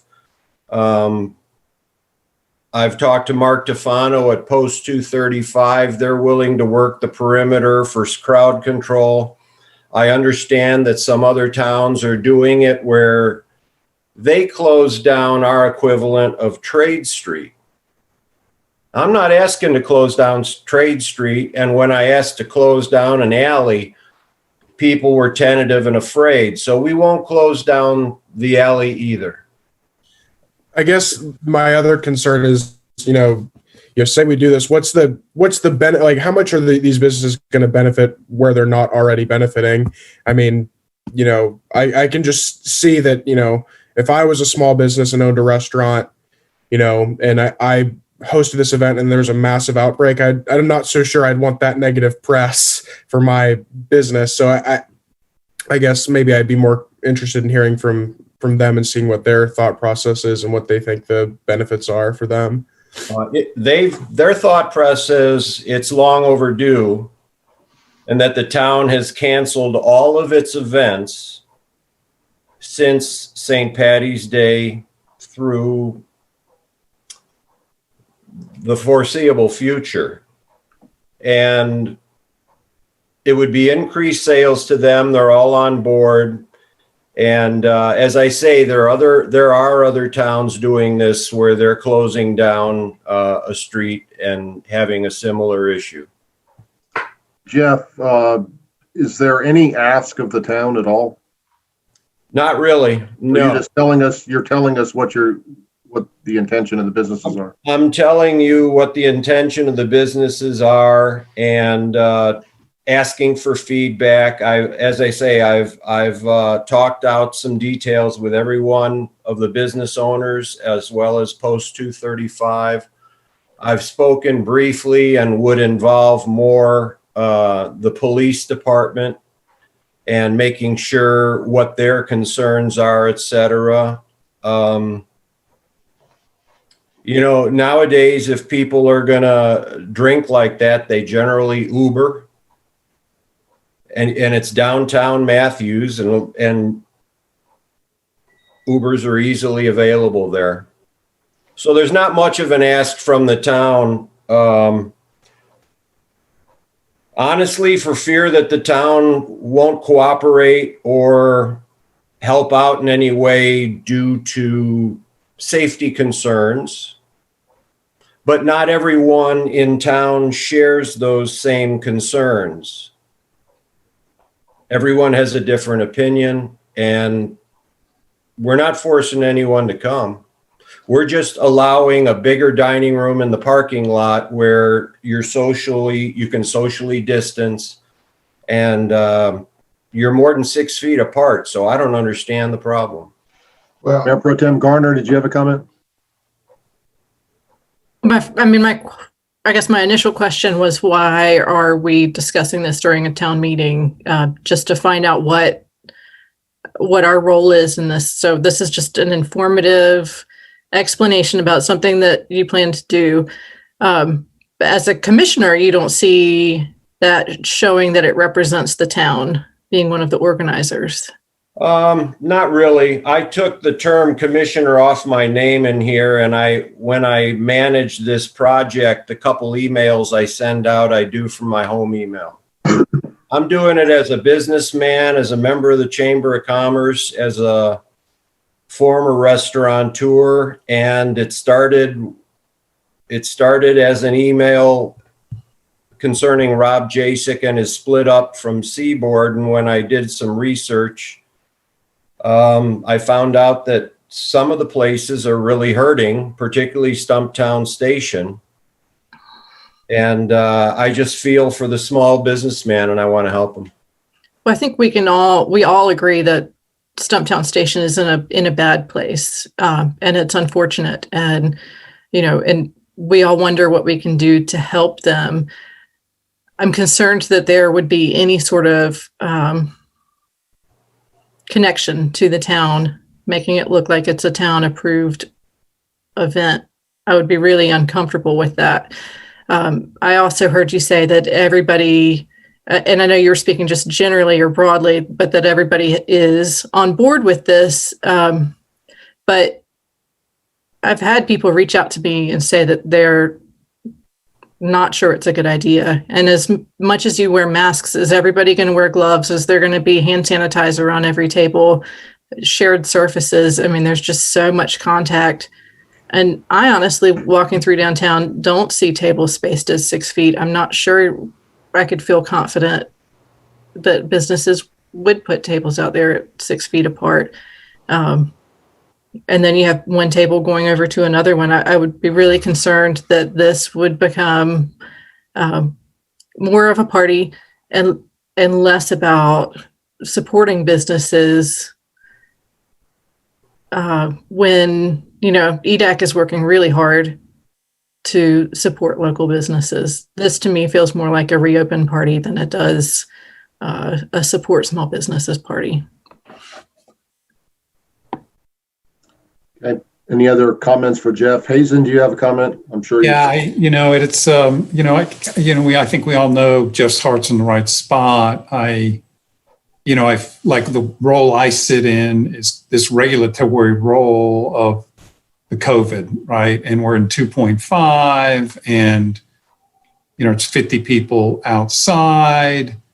The kind of one of the loopholes is a restaurant that serves food essentially can serve as much alcohol as they want to, it looks like to me. And so it feels like we are, I can name the business as okay, there's a little bit of pizza over here or whatever else there is, but it feels like an opportunity to drink. And it like from a regulatory standpoint, it feels like it's kind of going in against the spirit of what the governor's trying to do, which is this recognition of, or is his belief that when people drink, they and they forget about their social boundaries. And so I am like, in my mind, it's like, do I want to send the police department into, what a black eye for the town and the community if we send the police department in there, like pushing people apart or, making people put on their masks or trying to say if they're family or, so it feels, and let me just say one other thing, and it's the Matthews Alive analogy. One of the reasons we're so involved in Matthews Alive is because people can't, if something bad happens at Matthews Alive, they don't know that they're a separate incorporated group. They think it's the town. And I'm a little concerned here that can we it's not us. It feels hard to disengage from that. And I would say to the group that, we're going to ask the police to enforce whatever the order is that's in place at the time of these events. And I would hate to have a bad case scenario come out that embarrasses whether it's the police department, the town, or any of the businesses. As far as the police are involved or the enforcing of masks and things like that, we have a plan. It's on that paper that we would be willing to hire a clown or pay an actress possibly from the Matthews Playhouse to walk around and cut in period garb or something like that and ask people if they are too close, remind them to please stay apart. We want to play by the rules, etc. And frankly, it's hard to argue with a clown. I've got a comment. I you know, I know everybody's got an opinion one way or the other on this. I take the virus very seriously. That being said, I don't know if it's proper for the town to forbid a business from saying, hey, I'm going to have 50 people and they're going to drink in my parking lot, or whatever the case may be. I'm not sure that it's the town's, if they're following the rules of the governor's order, an individual business, how can we say, no, you can't do that? And they're like, look, we're dying. We're going under. We have to do something to generate income. And if they follow the rules, I don't know that we can say, no, you can't do that. Am I wrong, Mr. Buckley? Well, that's technically correct. That doesn't consider all the considerations, but that's technically correct what you just said. I have two more concerns, Mayor and Jeff. Number one, by the mere fact that this is the second time that you have presented this as a commission, even though you took your name, commissioner off your name, you are still a commissioner. Liability. If someone say, I was infected from one of these events, and I know that's hard to prove that you were or were not, but at the same time, by the mere fact that this has come on the town planning meeting 2 times, it sort of is putting the town in it, because you putting it to us as an update. And I certainly know, I don't think you asked if I approve is what the mayor was saying, that the restaurant want to have that. That's fine and well, but somebody has put together a plan, which you just showed out with your name on it for these events. And so liability, the police department would have to go in if there be a fight. And all of us know that if you got 7 restaurants having 7 parties in the backyard, along with our regular clientele, then it's on a Saturday night and drinking. Now I'm 68 years old, and I pretty much know what that spells. Then the town is going to be drugged into that, and then not only that, the aftermath Sunday morning, then somebody got to come and clean up. So I feel your heart, and I feel the town. The businesses downtown, but I can tell you the downtown Matthews is much better than a whole lot of other places from where I've been, and I rode through some other town. But I have serious concern from health issue point of view, going into the fall, going into the flu season, and people just being outside. And those are my concern, because this is on, as Renee asked, this is come up to us. So pretty much, I feel like you asking for our approval, even though we may not need our approval, is what I just heard Charlie say. But at the same time, will that hold up if somebody say, well, the town told us we can do this? So that's my concern. I was asked to provide this information for the agenda. I didn't ask to be on the agenda or to discuss it. Someone called me and said they wanted to put it on the agenda, or I should just say John Higdon called me and said somebody wanted it on the agenda, and can I provide an update? Would I be willing to? That's correct. I did ask you that. Yeah, that's the only reason it's on. I'm not trying to brag, boast, or push anything, but Lord knows I'm organized, if nothing else. And Mayor Pro Tem Garner, you got a comment? I'm sorry, Jeff. I didn't mean to cut you off. That's all right. That's all right. I mean, I guess I have a question for Hazen or Becky more about the specifics of a restaurant opening, their parking lot. What are the logistics of that would, what I see is that restaurants would have tents and there would be a DJ, and then there would be a perimeter monitored by veterans. And so that to me doesn't sound like individual restaurants, just being open and celebrating being in Matthews. That sounds to me like an expansion. Are there some sort of specific requirements about the loss of parking spaces, or, what does the town have to approve for the restaurants to do this? I want to let Hazer and/or Becky answer that, but I will say that I do know that this is being widely done in Charlotte. And they're bragging about it, that they are expanding the footprints of bars or of restaurants by allowing them to serve food and alcohol in their parking lot.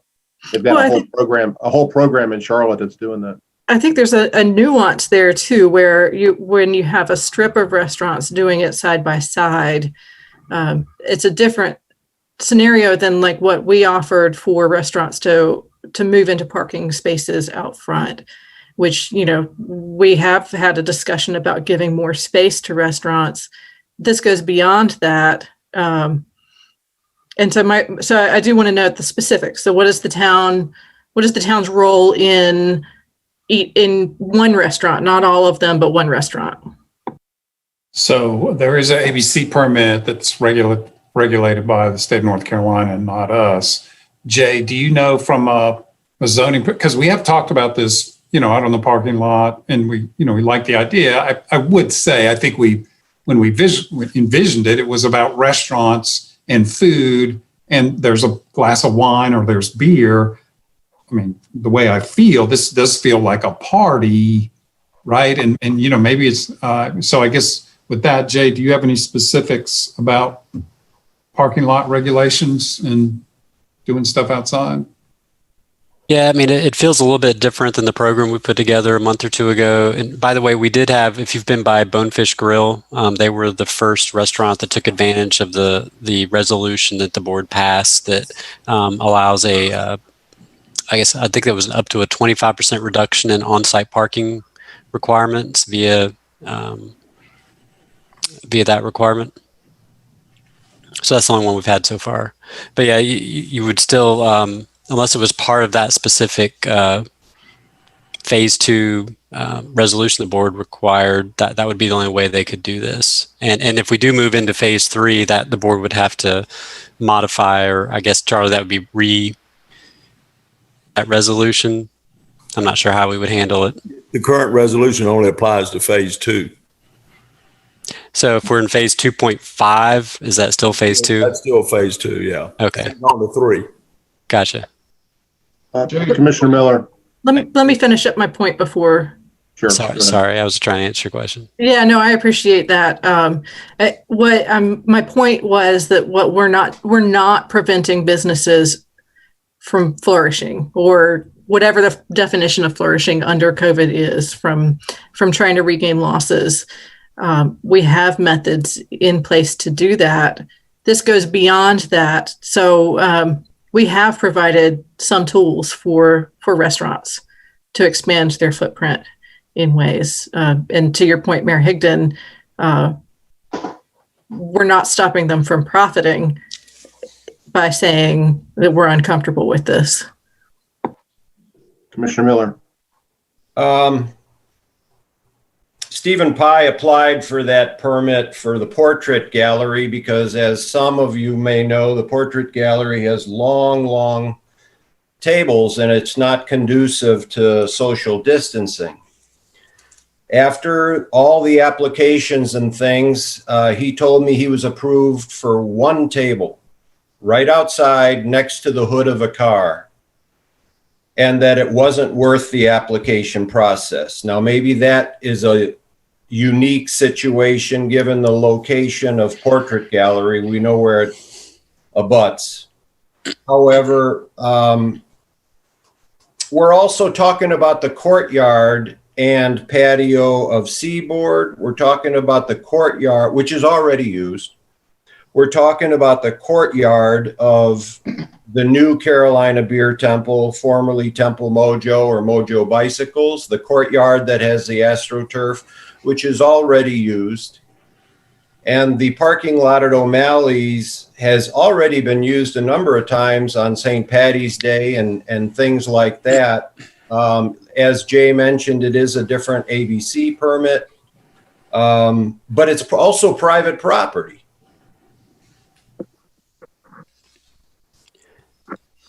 Just to add to the question about parking, we do not have a minimum parking requirement in the 100 and 200 blocks of trade and on Matthew Station Street. So for instance, if Grace O'Malley's wanted to close their lot to do a private function, that would be within their rights. It used to be closed most of the time when it was 157, unless you had an ID and a tab. Let me, but I think that's the nuance that we need to pay attention to, is that if businesses want to do something, they can, but then there are certain things that extend over into the town's purview, right? Like if you have a DJ, getting noise permits and things like that. And so being careful about that fine line. But then also just, being somebody who feels like it's not the most responsible action at this point in time, I would want to be very careful that it's known it's not, we're not shutting down streets. We're not, as a town, we're not promoting this. Well, to kind of wrap this conversation up, I want to make a couple comments. First, yes, I did ask Jeff to provide this information. And the reason is because it came up the first time. And so this was unfinished business. And there was some concern about the name of the event, et cetera. So I did ask Jeff to provide some additional information, which he's done.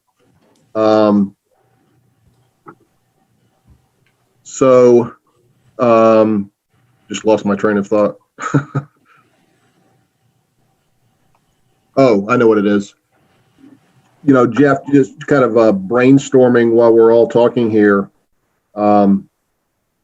It might be more palatable. A couple things. If the event was held like over 2 nights and every other business did it, so they weren't all contiguous. That's one idea. Secondly, it might be a good idea to hold the first event that you suggest and see how it goes, and see if there are problems, and see if people respect the social distancing and wear masks, et cetera, and to see as a gauge. But again, from my perspective, if there's not an ask for the town, if we're not shutting down streets, I don't know that we can tell businesses not to do what they're allowed to do by law now. I mean, like as Jeff said, Grace O'Malley's is open now. They have people up front. Seaboard is open. Temple Mojo's open. And they all have people on any given night in their courtyard areas. They're doing it now. So does anybody have any other comments? I don't know that there's any vote to be taken on this. Or Hazen, do you have any other concerns? Or to be blunt, I don't like it. I mean, I don't, as a manager, like the first 2 hours, the DJ rotation, that sounds like a party. The intention of this order is restaurants serving alcohol and trying to expand their footprint. The problem is the bars got ripped off, right? The bars got taken advantage of or lost. But I think the town should take no position at all on it. And as the manager, we are going to enforce 2.5 of the order.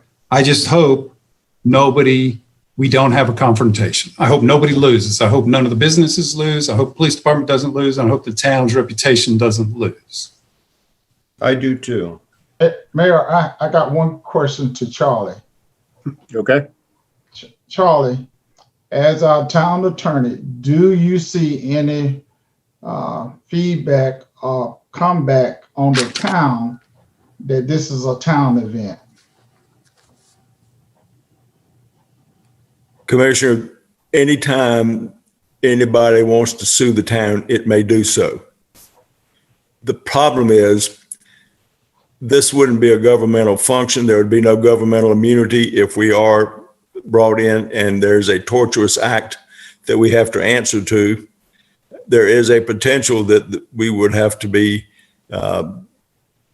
having to defend a lawsuit. Now, I obviously cannot say whether or not we'd win or we would lose, but nevertheless, we may be brought in, and that can happen under any circumstance.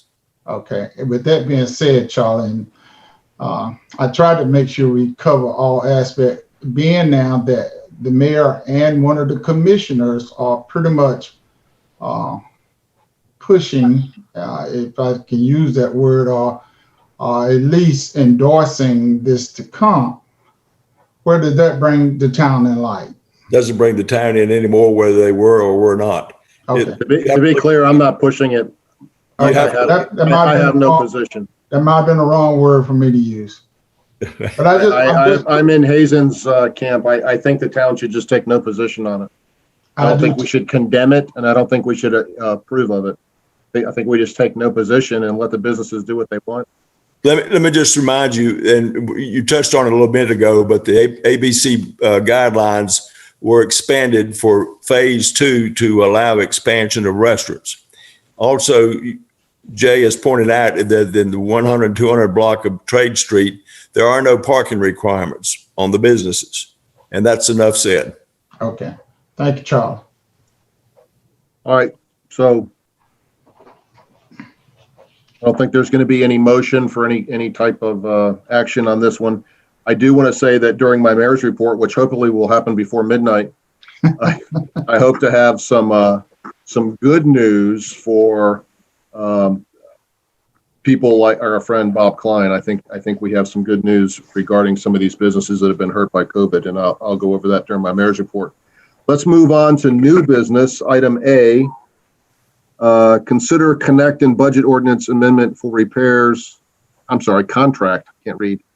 And budget ordinance, it's so dark here, for repairs to the town hall cupola. This will be CJ. Yeah, hopefully on it's something a little bit less controversial. The cupola at town hall. Oh, my screen just disappeared. Sorry. The cupola at town hall has several issues and in need of repairs. I think you can see one of the windows is knocked out. We have some plywood up there temporarily. There's also some moisture damage inside. We've contacted 2 contractors. Actually, we contacted quite a few contractors, but we received bids from 2 contractors to make repairs. The repairs include repairing and replacing the windows, existing damages to the interior, and addressing the moisture issues that are in there. Staff recommends proceeding with the estimate from H.C. Rummage for options 1, 2, and 3, and that's attached to the memo. The estimated amount for this is $36,222. We have used H.C. Rummage on several town projects in the past and have been very satisfied with their work. We do recommend that we also add in a $7,000 contingency to cover permits and in case they find something else when they tear down drywall and do such things. That it? That is it. Any questions for CJ or motions? Commissioner Urban? I can't resist. CJ, cupolas are designed to ventilate, not be ventilated. Why are we trying to condition a cupola? So that's one of the options that was given to us, but that is not one of the options recommended. Okay. I mean, I don't have a problem with what you're talking about wanting to do here or whatever, but I'd be more than happy to take a look at this all for you, or maybe we need to call REI, which is a forensic engineer, because it sounds like you have a myriad of problems. And I don't know, just replacing windows is going to fix it, and throwing air conditioning, well, you're not doing that, but anyway, this just seems a little odd. I'd be more than happy to sort of help out if it's all possible. And if the board wants to approve this number, we can quickly circle back on it. I'm a little taken back why the cupola isn't ventilated with a fan or something to draw the hot air out of the attic to begin with. That might be the culprit. I'm not sure why it's not louvered, and I'm not sure why we're using vinyl windows is what's up there now. Yeah, they are replacing like from like is my understanding. Really? Okay. And I know Alfred's got the original building drawings. I'd be curious what the intent was, but anyway, just that's my 2 cents. And perhaps if the board's willing to move forward with this, we can hold off signing the contract until John has a chance to look at it. I would certainly be in favor of that. I had some of the same questions, and it seemed like also a fairly expensive repair to me as well. Yeah, if I may address that, a lot of the cost is to the scaffolding that would be needed for the repairs. Okay. So it's a lot of labor, not a lot of stuff. Correct. So if someone would like to make a motion that we approve this amount, but allow Commissioner Urban to take a look at maybe the original drawings, et cetera, to make sure, use his architectural expertise to tell us if it's best practice. Somebody like to make that motion? If you can repeat that utterance that I just I'll make a motion that we approve the attached budget amendment and recommend that the board gives the town manager the authority to enter into a contract after secondary opinion and study of the original drawings between or by CJ and John Urban as acting as a consultant. No, I'm just. Hold on. Don't have him as a consultant, please. No. To review the original documents and see why there's not any ventilation, because a cupola is meant to ventilate like an attic fan or ridge vents. Motion by Commissioner Miller. Do we have a second?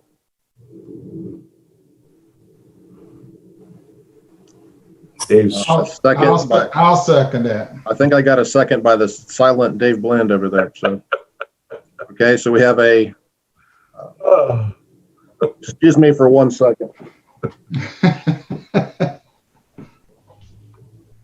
I've got a dog outside my door that was crying terribly to come in and say hello to me. Okay, we have a motion by Commissioner Miller, second by Commissioner Bland. We'll take a roll call vote. Commissioner Bland? Yes.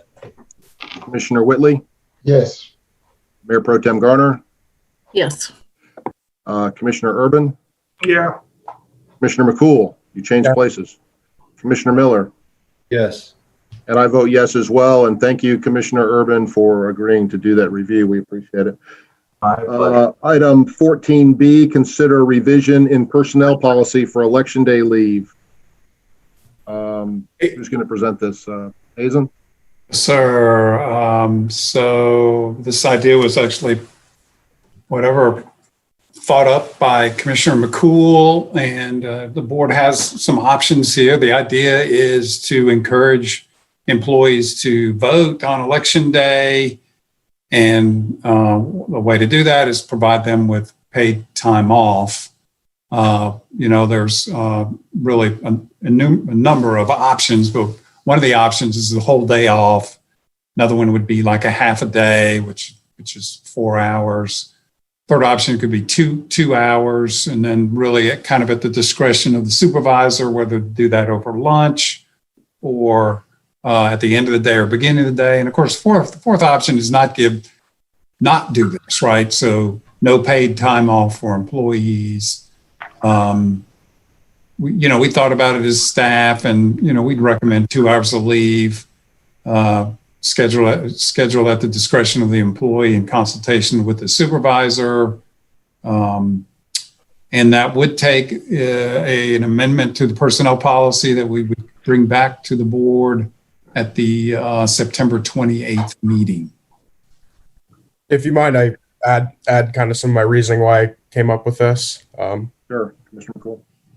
So I really think, the town of Matthews has been a leader in many issues. And I think we can set a great example to our community and surrounding towns by saying, we care about our employees getting their, voices heard. I've spoken to a few of the commissioners, and, I understand why a full day or even a half day seems excessive. I'd probably be in favor for the 2 hours added to a lunch break to go vote. What this does, it not only gives our employees an opportunity to vote, but it gives our community, we're leading by example, saying, if you give people time off to vote, get their voices heard, good things will happen. We want people to be able to vote. We want to celebrate and, cherish our free and fair elections. And I think I think the town of Matthews has a really unique opportunity to lead our community and the surrounding areas on this. All right, is there any other discussion? Commissioner Miller. Thank you. I have two questions. The first one's for Hazen. Hazen, if we were to approve 2 hours off paid leave or PTO, it would be for hourly employees on a monetary basis only, correct? Yes, sir. So what you'd get, you'd lose 2 hours of productivity, right? Do we know what the cost to the town would be for 2 hours of the hourly's pay yet? No, I mean, I could give you average, you could use $50,000 if you average for employees with plus the benefits. That's, I don't, how much is that? $25 an hour? 25 an hour, give or take. So maybe $50 per employee times, 150 employees. Now that's pretty rough math. I'm a little worried about, as I say that, it worries me to. Well, we can get to it, but I think that would assist the decision. And then my other question is for Commissioner McCool. Please help me understand the problem we're trying to solve. For example, if absentee ballots are available by mail, and early voting is 16 days long from Thursday, October 15th to Saturday, October 31st.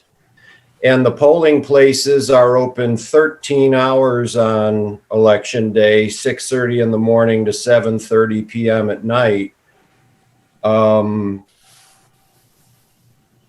I'm just wondering where the gap is that someone doesn't feel they have the opportunity to go out and vote. So let me address all three of the points you've made. So first with the absentee voting, there's all sorts of discussion about, absentee voting, whether safe or not. I'm not going to get into that. Although I do know someone who I'm friends with who voted absentee in the primary when she was out of the country in Matthews, and it wasn't counted for X number of reasons. There's a really good NPR article that I'd suggest everyone read. I can send it to you guys about absentees not being registered or counted in time.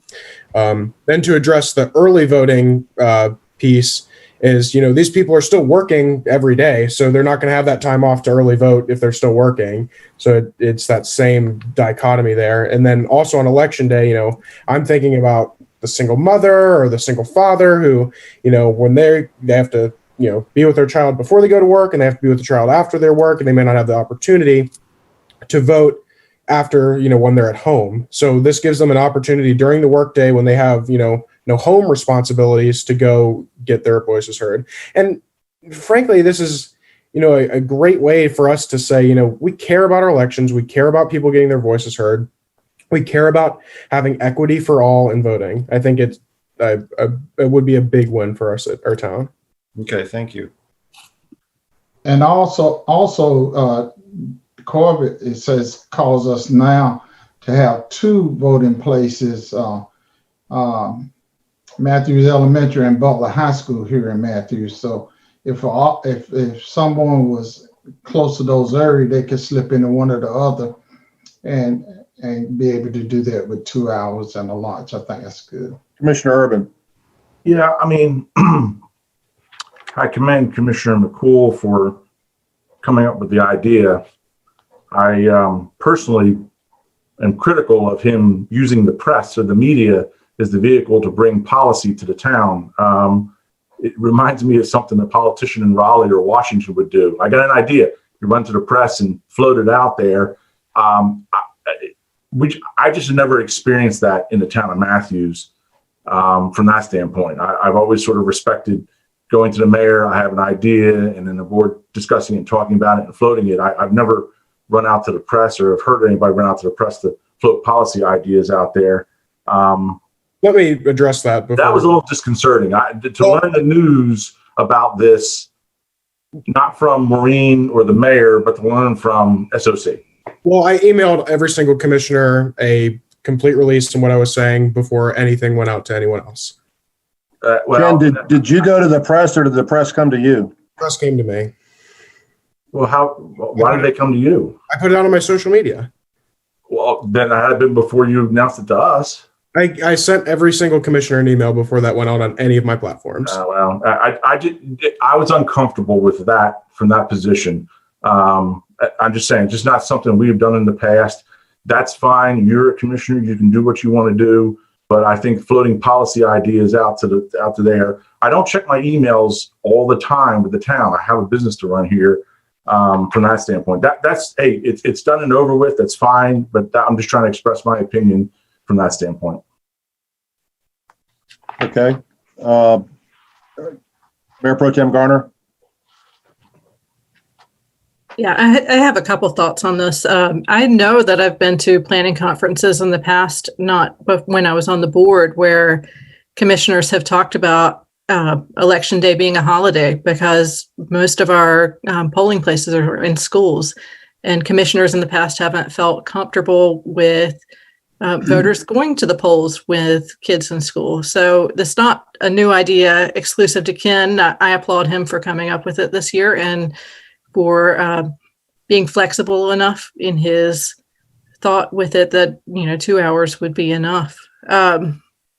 That said, to address Commissioner Miller's questions, a lot of our hourly staff in Matthews work several jobs, and they don't live in Matthews. They live in other counties, and so for them to early vote, they have to vote in their counties. They can't vote here in Mecklenburg County. So if somebody lives in Union County, if they live in Monroe, a firefighter lives in Monroe, for them to early vote, they have to have that time in their county close to their home. They can't run into what was the library would be maybe Butler or Matthews Elementary to get a quick vote in. And so I think giving an extra 2 hours this year is really important with social distancing and the time it takes to get anything done. It just takes a little longer. And what we're doing is just showing support on both sides of the aisle. I know that we all sit in a spectrum of politics, but that we can all agree that voting is important, and this is one way to uplift that. I want to address one more thing with John. I apologize for that you found out through the news. It's happened to me before, things that happen in the town of Matthews, and it's frustrating. So I'll make a better cognizant effort to reach out to every single one before anything goes out on the news. Appreciate it. Okay, I'd like to give my perspective on this. I think it's both practical for the reasons that have been enunciated by some of the commissioners, and it's also somewhat symbolic. I think all of us as elected officials have bemoaned how few people vote in Matthews elections. It's a really low voter turnout. I think the last election we had 17% or something like that, or around 20%. So 1 in 5 of elected voters vote. So it's kind of a symbolic way to show that we think that voting is important, and it's practical for the standpoint that Mayor Pro Tem Garner said, as well as some of our firefighters and policemen work odd shifts, 12-hour shifts, etc. Also on the, what the cost is to the town, to put it in perspective, if we say people work 40-hour weeks, 52 weeks a year, that's 2,080 hours that are accounted for. So 2 hours out of 2,080 is less than 1/10 of the hours that an employee will work. So I'm willing to give up 1/10 of our of our working hours for something this important. I would recommend that we allow, and I didn't see I don't have the proposal that staff favored in front of me, but I would allow the supervisor to be flexible on when the 2 hours were taken, before work, during lunch, or the last 2 hours, or whenever. Allow the supervisor to manage that, whatever works best. But I would be in favor of the 2 hours. I would not favor 4 hours or all day for the reasons that Commissioner Miller said. I think that's, maybe giving up too much, but I think we can afford 2 hours. It will send a powerful message. I think there'll be, we'll get some good press out of it, and it'll encourage other municipalities to encourage their employees and their citizens to vote. I'd like to see more of our citizens vote.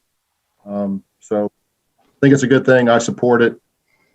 So That's my 2 cents. I just want to say one thing. I'm all in favor of it as long as people only vote one time. Oh, come on, Dave, be a player. No. Just one. Commissioner Miller. And also, if we're gonna let them off, make sure that they let their employer know they did vote. We didn't give them 2 hours and they don't go vote now. They better come back with the I voted sticker, right? Exactly right. Commissioner Miller. Thank you. Is it every 2 years or only on presidential elections? I'm assuming it's every 2 years, correct? It's for every, unless you guys want to do the because next year the county commissioners vote. Next year there's an election every November. I would assume it's every year. Was my assumption. I mean, somebody wanted to say presidential election, it's y'all's, y'all set the policy. If y'all want to say just presidential years, you got the right to do that. Well, I would favor every year. There's an election every year. Election, general. That's from my standpoint. I agree. John, say that again. I said I personally, and I'll let somebody else make a motion, but I would favor having it every year because there's an election every year that people should vote in. So I wouldn't make it specific to presidential elections or commissioner elections or mayoral elections or congressional elections. I mean, just elections, period. We do have to be clear in the policy, though. Yeah. That's a good point. Mayor, are you ready for a motion? There's also primary elections and all kinds of special elections. This is one time a year, 2 hours.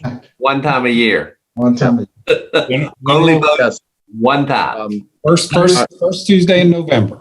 I'm really starting to miss out on some beauty sleep here. So if somebody wants to make a motion, that'd be great. And God knows. McCool, since this is your baby, if you make a motion, I'll second it. See if I get this right. So I'd like to make a motion that the board opts to allow town employees leave for 2 hours on the first Tuesday of every November to have optimal time to vote. Once a year. Once a year. I second that. Okay, we have a motion by Commissioner McCool, a second by Commissioner Whitley. Hazen, is that motion worded properly? What if there were a special election on November 9th? I mean, is it always the second Tuesday in November we're talking about? Or Charlie, do you know? You're on mute, sir. I think it's the first Tuesday in November. It is the first Tuesday. It's always the first Tuesday in November. Okay, very good. We've got a motion and a second. We'll do a roll call vote. Commissioner Bland. Yes. Commissioner Whitley. Yes. Mayor Pro Tem Garner. Yes. Commissioner Urban. No. Commissioner McCool. Yes. Commissioner Miller. Yes. Okay, that motion passes. I vote affirmative, so that passes 6-1 with Commissioner Urban standing in opposition. Move on to 14D. Receive a letter from the Arts and Science Council President from Mayor Pro Tem Garner. Mr. Mayor, you skipped an item. I skipped an item? Yeah, I know. That was on purpose. I'm just kidding. 14C, consider the 2020 mini conference agenda. Make it quick, Mr. Watson. And then there's a D add-on. Jay, you're gonna pull this up, or somebody pulling it up?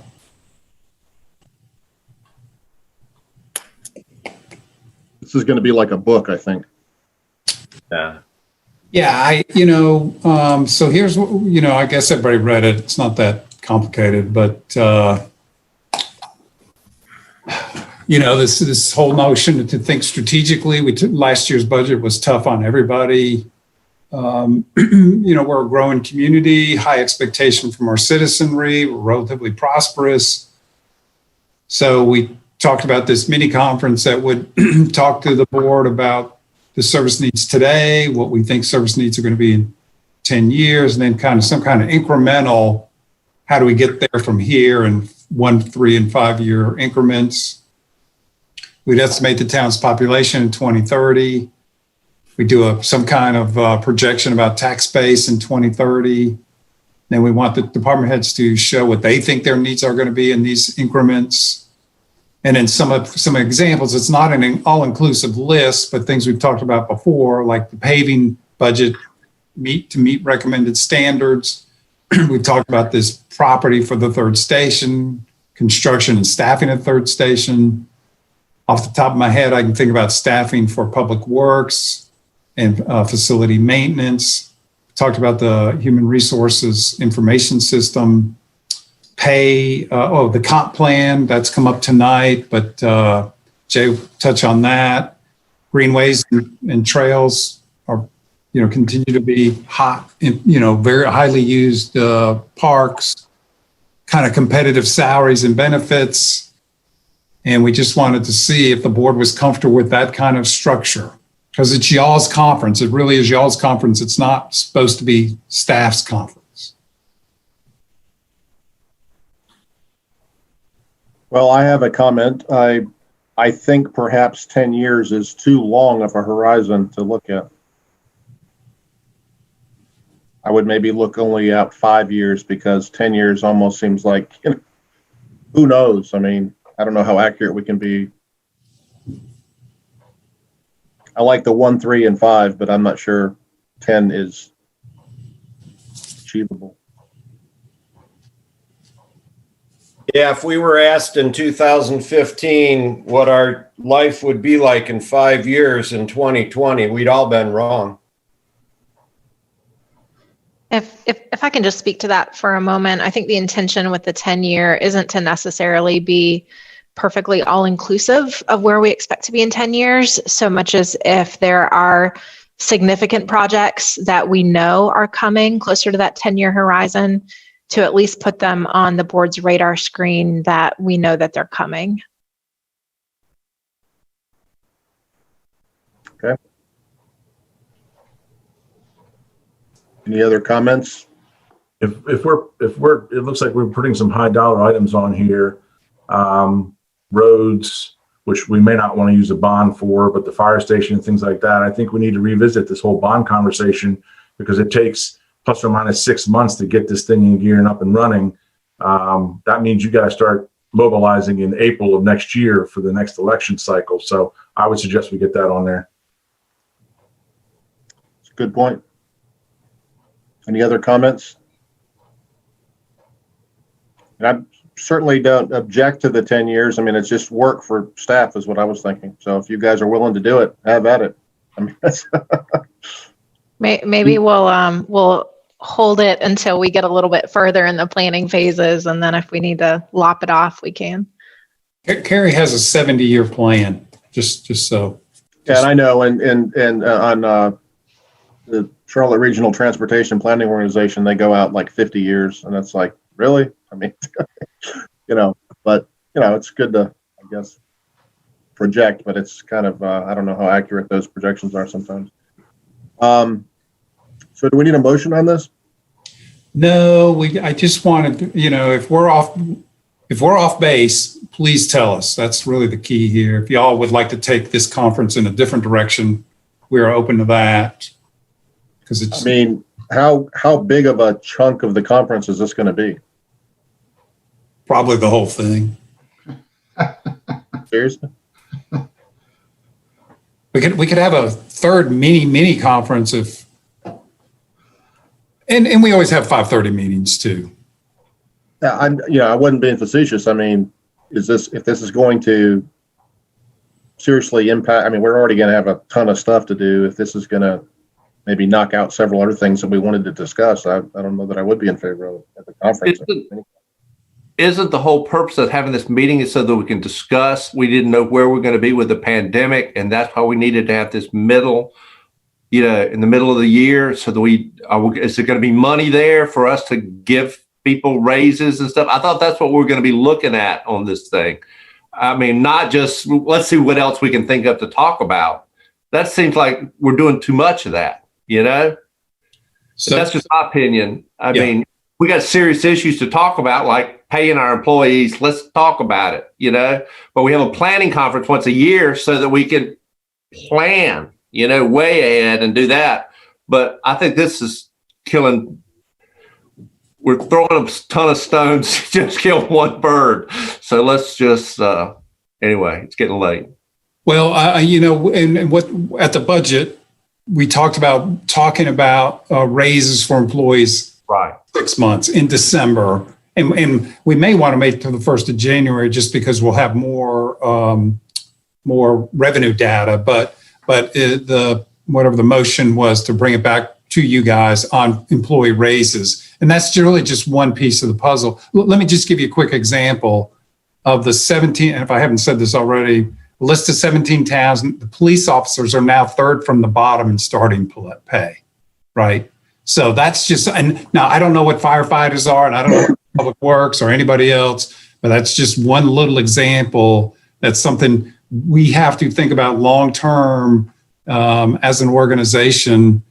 We're just in a super competitive market, and face it, if you're, like what happened. We're going to talk about, and then we plan to talk about people's salaries and whether we had money enough to be able to give people raises and stuff. Is that what we're going to talk about? Well, I was going to talk about that in December because we set aside the money. Then the question is, does the revenue or the outlook look good enough to go ahead and deploy that money for raises? And we would talk about that in December or possibly early January. That, to me, that's separate and apart from a mini conference in October, because we won't have enough information to give you any sense of where our revenue stream's coming from in October. Okay, well, maybe I just misunderstood, but I thought that's why we couldn't make up our minds back then because we didn't know what COVID was going to do and how big an impact that was going to have on our finances. And we needed to see, are we going to have big shortfalls? That's what I was concerned about. Maybe everybody else wasn't concerned about the same things, but. Well, we could add, yeah, sorry, Dave. So we could add revenue forecasting in October. I think that's a good one. I don't know how good our numbers are going to be from Beth, but she did a good job on our stuff in May. So I think that's a good item to add. Like what do we see at revenues coming in as? I don't think, anyway, maybe everybody else sees it differently, but I just don't see that we have a lot of meetings and special meetings. I mean, to take 2 days off, I'm employed, maybe not everybody else is, but, full time. But taking 2 days off, if we've got things that are important to deal with, that's fine, but let's just don't think up things to talk about unless we really have serious issues to talk about. That's just me. I mean, if everybody else disagrees with me, say you're full of it. That's fine. I won't be the first time. Well, to piggyback on that, and we don't need to do it tonight, but I think that Jay Camp's probably got some long-term planning things that he would like to sort of vet a little bit, and I'd be curious about that. I mean, we've been discussing rezoning projects about multifamily, and I don't know if we as a group have really sort of narrowed down, do we have a direction there? Jay wants to put together a comprehensive plan. There's probably some bullet points that he'd like to get out there. I would just open that up to him if he's got something he'd like to raise up and lift up to the board, because those are long-term issues that affect the town. And if we don't have a thought process in the right direction, Jay and staff are just wandering in the wilderness. Okay. Well, that's what we need to be doing. Then let's decide what we need to do and nail it down and just don't wander around. Let's have ironclad decisions about things we need to talk about and have hard assignments and do them, I guess, if that's what we need to do. I was just under the impression we were going to do something else.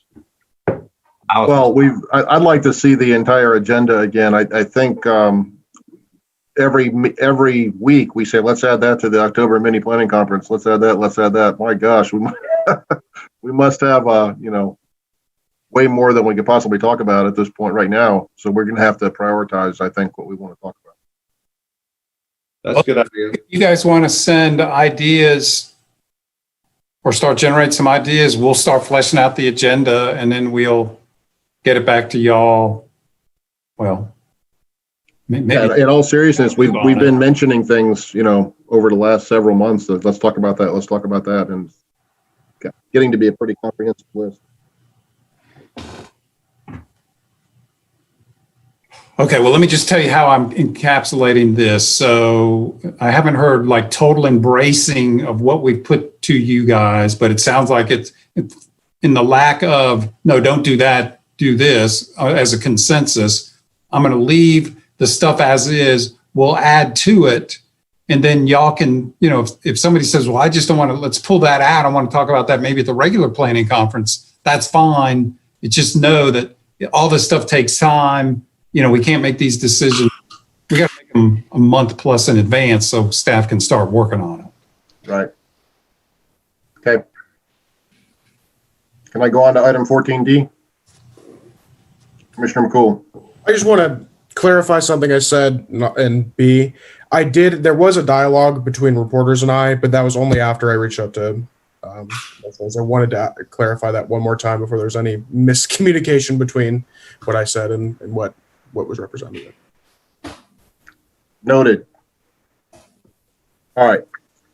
Item 14D, receive letter from Arts and Science Council President from Renee Garner. I think I've mentioned to a few of you that Jeep Bryant, who's the current president, was a classmate of mine in high school. So I've known him for about 40 years. Really good guy. But Renee, do you want to go ahead and read the letter? Yeah, so they sent this to me, you know, a couple weeks ago or a week and a half ago or something. And so I just wanted to show the board how much ASC appreciates our involvement in their organization. And to do that, I just thought I would read this letter. On behalf of ASC's Board of Directors, staff, and partners, thank you for your renewed support of arts, science, and history for fiscal year 21. Our partnership with the town of Matthews helps ASC invest in the cultural sector and ensure that cultural resources are available for all residents and visitors in Mecklenburg County. In each of the 6 towns, the Culture Blocks program connects communities with responsive arts, science, and history experiences close to where residents live. Culture Blocks supports cultural experiences that are planned with resident involvement and take place at libraries, recreation centers, parks, and relevant community spaces. This involves a current shift to virtual spaces for several programs to preserve accessibility while residents cannot meet in person. ASC has been able to further invest public funding in the community through operating support grants, technical assistance grants, cultural vision grants, creative renewal fellowships, and the new emerging creator fellowships. Our work continues to be guided by our cultural equity statement, intending to bring greater equity to the distribution of funds across groups through improved funding methodology for investments. To this end, we recently awarded equity supplements to 5 small and emerging organizations that are led by and serve communities of color. A Sign of the Times of the Carolinas, B&S Productions, the Carolinas Latin Dance Company, Jazz Arts Charlottes, and QOS. These organizations received grants 33% above what they would have received without the supplement. ASC appreciates the town of Matthews' support and will leverage it to ensure we achieve our vision of culture for all. We look forward to providing you with a report on Matthews-specific ASC programs and activities in the coming year, so we can demonstrate how your investment helps expand across cultural opportunities for Charlotte Mecklenburg residents and visitors. Sincerely, Jeep Bryant. And, you know, in some of our most popular Parks and Rec classes are supported by ASC. So I want to just shine a spotlight on what they do as an organization for Matthews and how much they also appreciate what Matthews gives back to them. And Renee, we recently added, that was on our consent agenda? Mm-hmm. Added a member of ASC from Matthews? Yeah, so Jennifer Stone Carroll is a potter who lives in Matthews and will join. She's taking my seat as I shift to a different seat on the ASC Southeast Advisory Committee. And I believe our commitment to ASC is currently $25,000. Is that right, Hazen? Yes, sir. And you know, all of us being that served on previous boards, and we have a renown for being fiscally conservative, we have gone back and looked at that, and we receive that amount plus in benefit to the town. It's really a good deal that we're spending $25,000. I think we get well in excess of that back in benefits. And part of, a lot of that money goes straight into the Matthews Playhouse and like I said, parks and even library programming. One thing we've talked about in the advisory board meetings is what ASC provides back to Matthews really provides educational, cultural events at an affordable rate and makes living in Matthews more affordable for families, in ways that you wouldn't think. Okay. So thank you for that, Mayor Pro Tem Garner. I'd just like to say I'm really excited that Mr. Bryant has taken over ASC because he's a really quality guy. He's got an incredible resume, so I think they're in good hands with him. I'd like to move on to the mayor's report. And I see Maureen is still on, so I'd like to ask her, this is regards to a news release that I received today from the county through Susan Rodriguez McDowell, but it's regarding applications for the Mecklenburg CARES Small Business Relief Grant. And I'd like to ask Maureen to spread this far and wide. Let's go to the chamber. Let's go to all of our business owners. Certainly, Jeff, the folks you've been talking to. It's very late, so I'm going to read just the front end of this, but it says Mecklenburg County, North Carolina, applications are now being accepted for the Meck County CARES Small Business Relief Grant. This is separate, and we'll talk about it later, but this is separate from the big funds that EDAC has. The grant can provide up to $25,000 for small businesses located in the 6 towns or unincorporated areas of the county whose businesses have been negatively impacted by COVID-19. The grant is made possible thanks to CARES Act funding awarded to the county, and the county has allocated $1.25 million to continue financial support to small businesses during the pandemic. Grant amounts are contingent upon business size and availability. In order to apply, small businesses must, number 1, have 50 employees or less, number 2, be in one of the 6 towns or unincorporated areas of Mecklenburg County, number 3, registered with the North Carolina Secretary of State prior to January 1st, 2020, and demonstrate that business was adversely impacted by COVID-19. I'm thinking specifically of some of the folks we've talked about that have had to be shut down. The funds may be used for the following: working capital, lease payments, existing real owner occupied commercial estate mortgage, and equipment financing payments, and covering payroll shortages. Funds may not be used to pay off unrelated COVID-19 expenses. There are no application fees, grant processing fees, or grant documentation fees, but applications must be received by November 27th, 2020, or until the funds have been dispensed, which means this has a flavor of first come, first serve. So we need to be singing from the rooftops to make sure everybody, all of our Matthews business leaders know about this. So Maureen, I see you're still on. I sent a copy of this to Lori earlier, and if we could get this posted everywhere, and if you've, all of you that have friends that are small businesses that could be help with this, this could be a huge help to Stumptown Station, for instance, and some of our other businesses that have been really impacted. So let's make sure they're aware of this. So it will be posted, I presume, somewhere, Hazen or Maureen, on our website, I hope. And